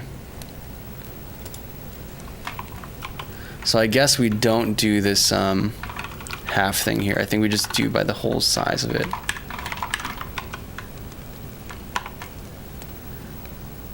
Alright, let's see. What are we making? It's a game. We're doing a rotation thing. I'm trying to make a heads up thing so you can... A shader that shows like, okay, this obstacle is coming up ahead. So this little white thing should be extended outward so you can see it ahead of time. However, we're having some weird oddities here with how this is mapping, because this is not mapping correctly at all.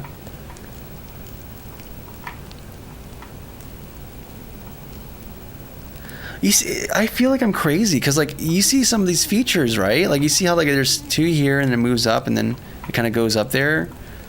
But then there's these things that don't exist, like these 2 dots. Oh, or maybe it's rotated. Is this tiling?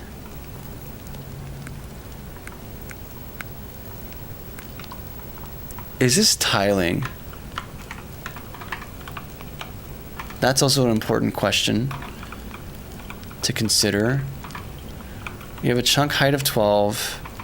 When we do our coordinate remapping thing, we get position on grid. And that's like 360 math 2 degrees.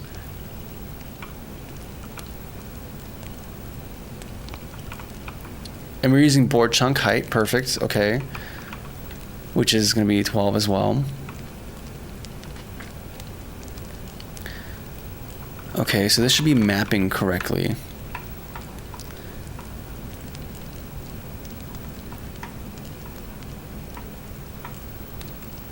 Yeah, like this really does feel like the feature. Like it's...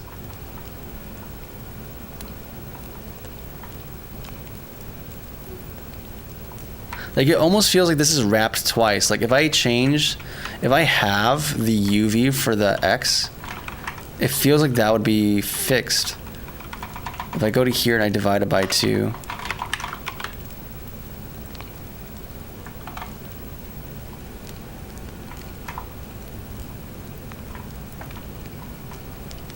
But no, that's not gonna fix it. There's still weird things going on here. So, okay, messing around with that's not going to change the things we want it to change. Also, let me change the radius offset as well, just so it can be a little bit closer.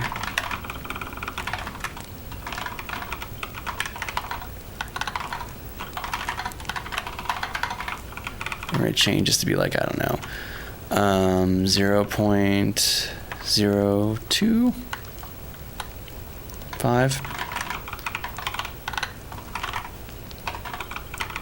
Yeah, that should be fine.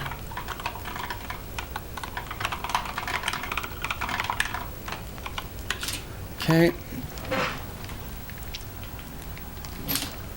Very cozy. Thank you, man.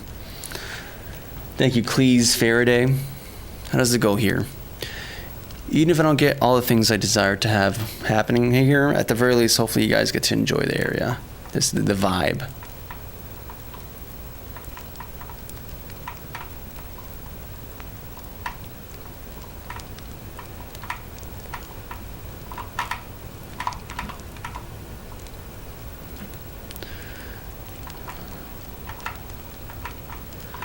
Okay.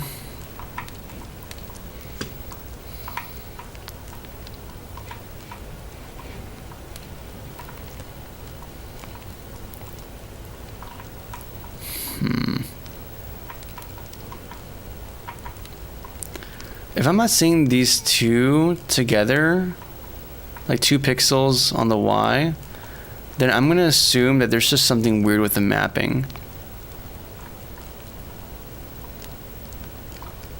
There's just some weird thing happening with how we're mapping the values. Because if we're not getting any of these common features, like for example these 2 spheres next to each other, there should be like 2 pixels. Okay, there's like a group of 2 pixels here. And then one, yeah, so these features are happening here. There's like, okay, is it the same rotation, like 77 degrees? Like if I do this rotation, no. What rotation gets these?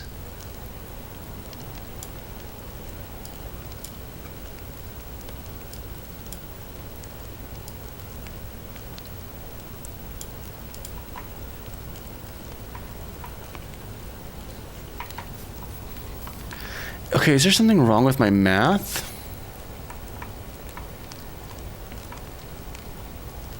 Because these, yeah, because you see the feature is here. Yeah, the 2, and then 2, and then 1, and then 1 lower, and then there should be, yup. So it's almost like this texture is not sized correctly or something on the x-axis. Like it feels like it's not stretched correctly across the entire cylinder or something,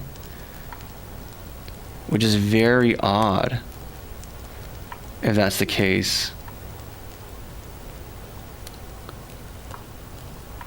And then there's the matter of some objects that just don't exist. Like we have these 2 and they're there. Yeah, I think it's not wrapped correctly. Because I'm seeing the same exact feature there. Here, repeated. The same exact feature there. I think this actually might be wrapped twice. which doesn't make sense with according to the UV wrap we did before, but when we check the values of the UV coordinates, but I don't know why that would be the case. What else could be the explanation? And it seems like that's the case. Let me go back to the play here, divided by 2. Actually, no, that's not going to be right. What would be the case here? Mod by 0.5. That'd be a better like representation of kind of truncating it like that. Okay, and the 2 appear there, and then okay, now it's like truncating too quickly. How do you, or is it multiplying by 2? That's how we stretch it out, I think. Yeah, I think I have to stretch it out by 2. Okay, multiply by 2.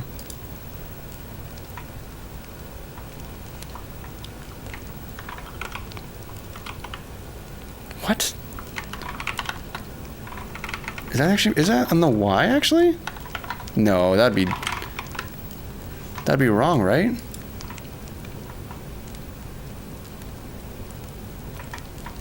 No, that's collapsing the X. Yeah. No, we're right.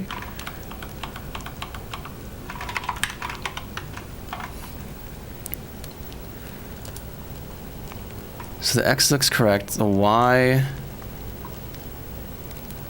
feels like it's being squashed.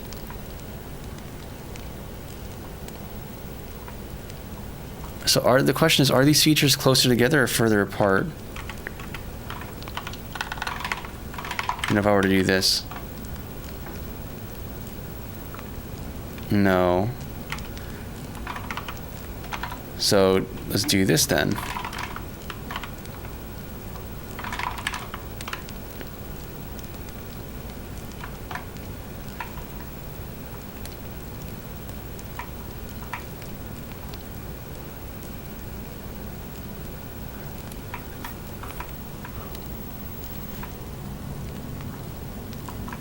No, we're not, like, we're losing way too much. This is weird. Is it like, okay. It was not like 0.5.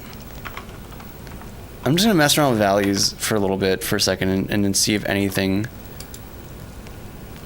kind of gets almost there. This looks more correct.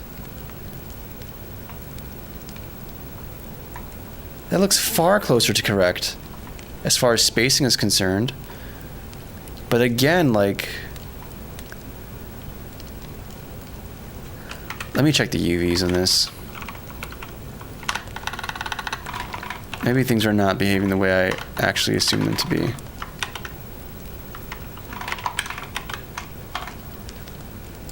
Okay.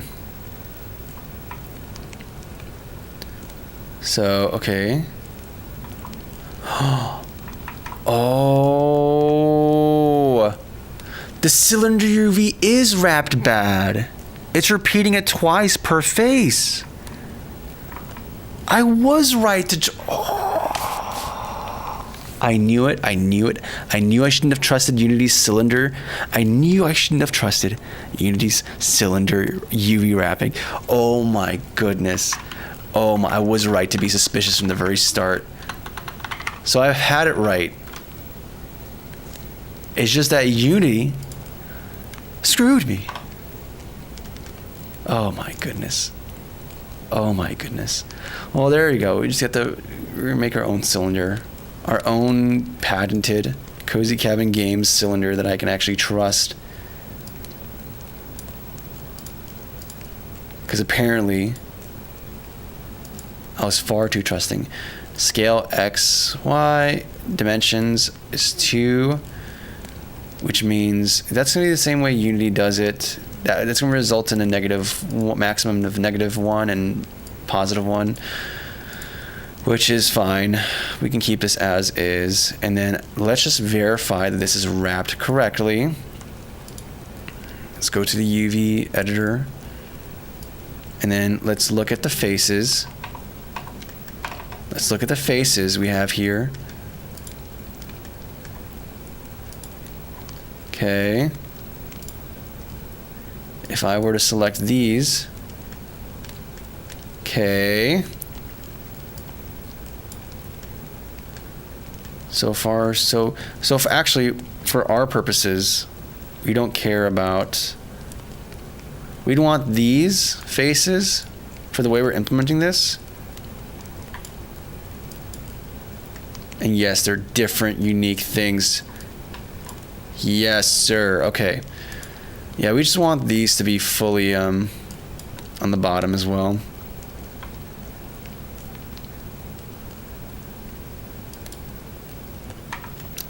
To patented cozy cabin game cylinder. I'm probably gonna chuck it in my dev kit, but you know what? I can probably separate that out if you guys actually want this cylinder, this patented cozy cabin game cylinder.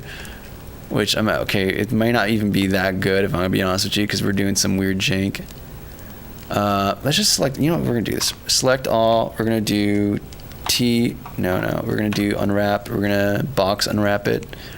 Or key projection. No.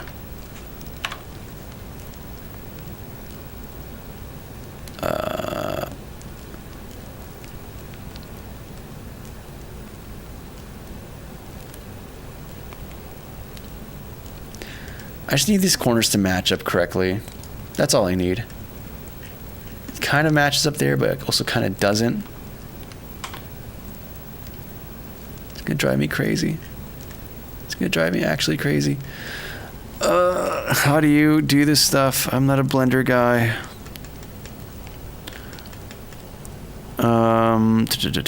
UV. Is there a way to just fit this to the screen? No, I don't want to.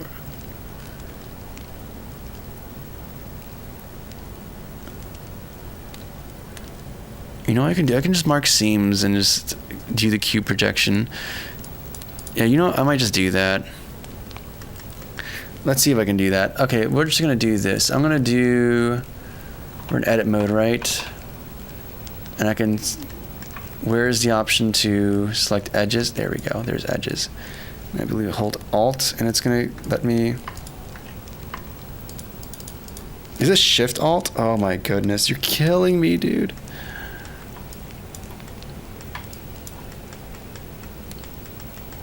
It's okay. I could have just selected face. Oh my, I'm dumb. See, not a 3D modeler. This is the one thing this is the one part of my game development thing that I would actually outsource. Mark seam. Thank you. Then we can grab these. And then it's edge. We can mark seam. And then we can select this, mark it as a seam. Cool, and then we can select everything and then unwrap, cube project. And then, nope, that's not doing the thing I want to. Unwrapped.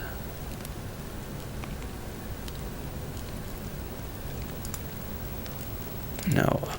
There's a way to just have it unwrap based off cylinder projection. Oh my god. No, that's crazy.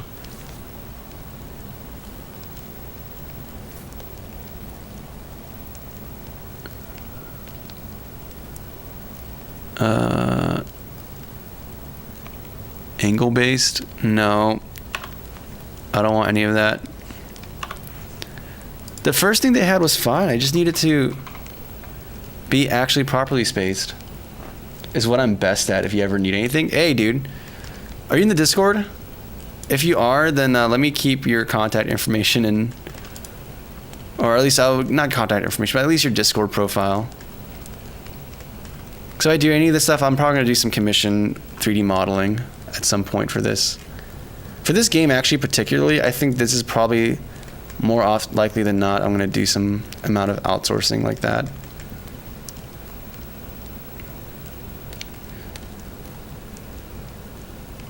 a globe above each white line on the surface. No, I don't want to have a globe, but I just want this to be conformed to the exact size of the canvas. That's all I want to do.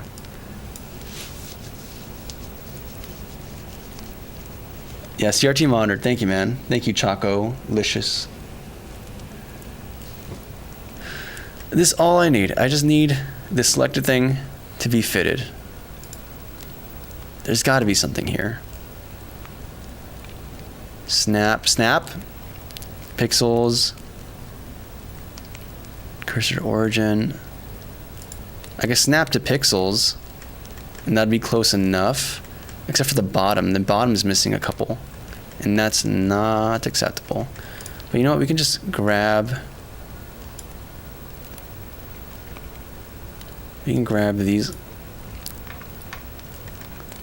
Selected by like this.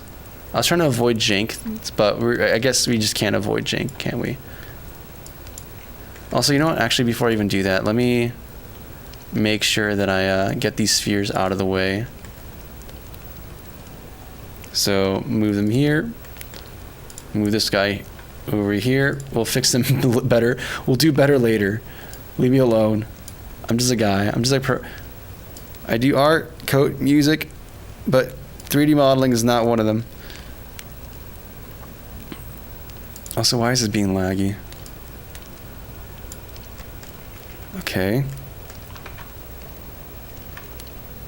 Okay. Okay, and then we can do Shift S and then select it to pixels. Yes. Is that good? That's good. That's exactly what I needed. Perfect. Perfect.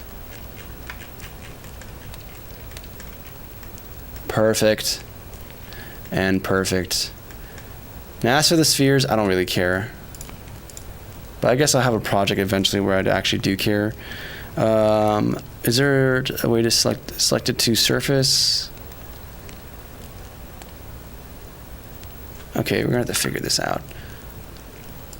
I guess there's no way around it.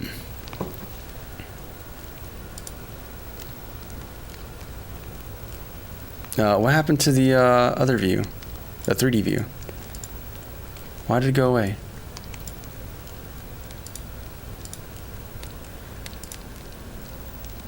No, not merging. Snap. Selected to pixels. Selected to cursor. Split, pin, unpin. Oh, more options. Okay. Stitch, align. Okay. Align vertically, straighten.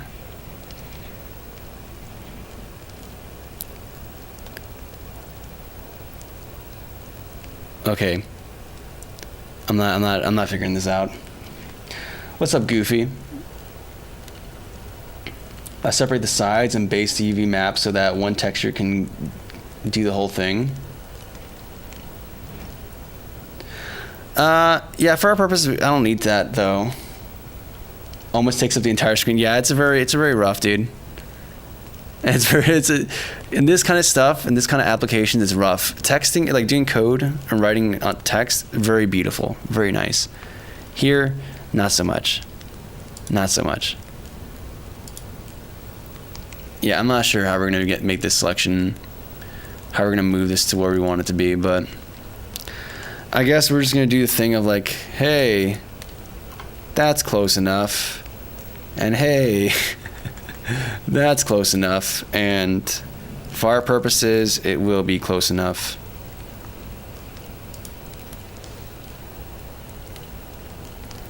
Whatever, we'll live with this. I have this selected. I'm gonna call this mesh underscore cylinder. I believe that's how you spell that, and then we're gonna export it to Unity, FBX, or to our dev kit. And we'll do a better one later, but for right now, we just need something. I just want to validate my idea, and then I can rest, and then get ready for today. Fight and flight, assets, CCDK. No. It's gonna be 3D assets. No.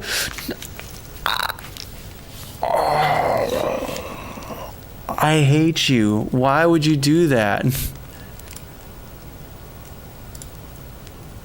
It's single clicked instead of double clicking. Oh, I think God, it's all in Git. It's all on Git, so I don't care. But like that just made me a little bit mad.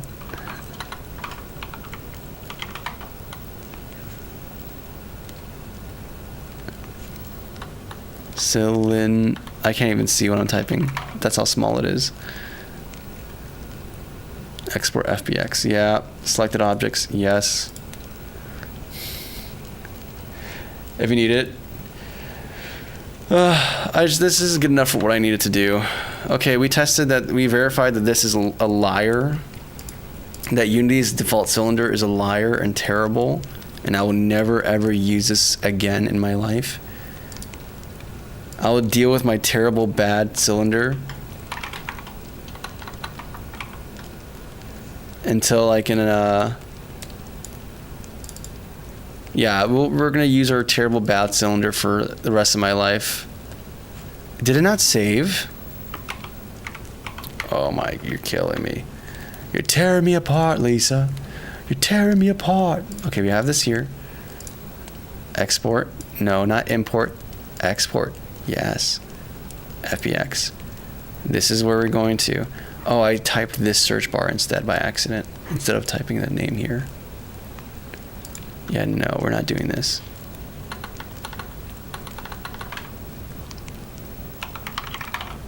There we go. Export. It's going to appear here now. It's going to appear here now. There it is. We can select this. We can go to here. Type mesh cylinder.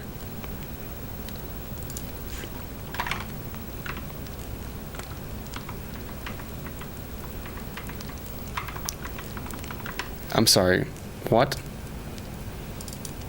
Okay. Oh, what a joyous day. What happened here? What happened with our mesh cylinder? Apparently we didn't align this the way it was supposed to be. Oh, joyous day. Okay. I think that should be simple enough to fix. I think we just need to rotate it on the side. That's not the end of the world. We can do that. And in fact, I realize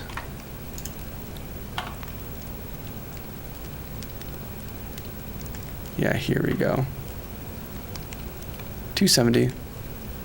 We'll export it again. FBX. Yes, it exists. I don't care. Okay. And you know what? The normal's probably not going to even be.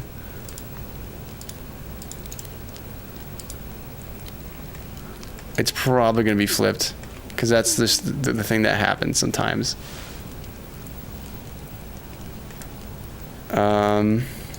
Okay. I am confused. I'm very confused.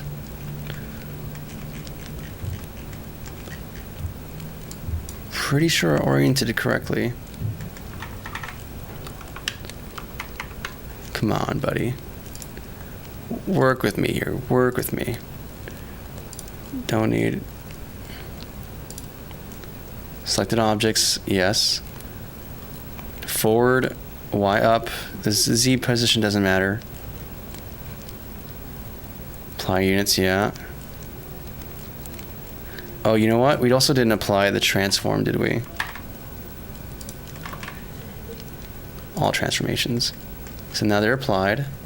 So the vertices directly. You can export the FBX. It's 541. All right, guys. I think I'm gonna end stream here, guys. So hope you guys enjoyed. Well, actually, let's see. Let's just see. I think we're close to getting this working.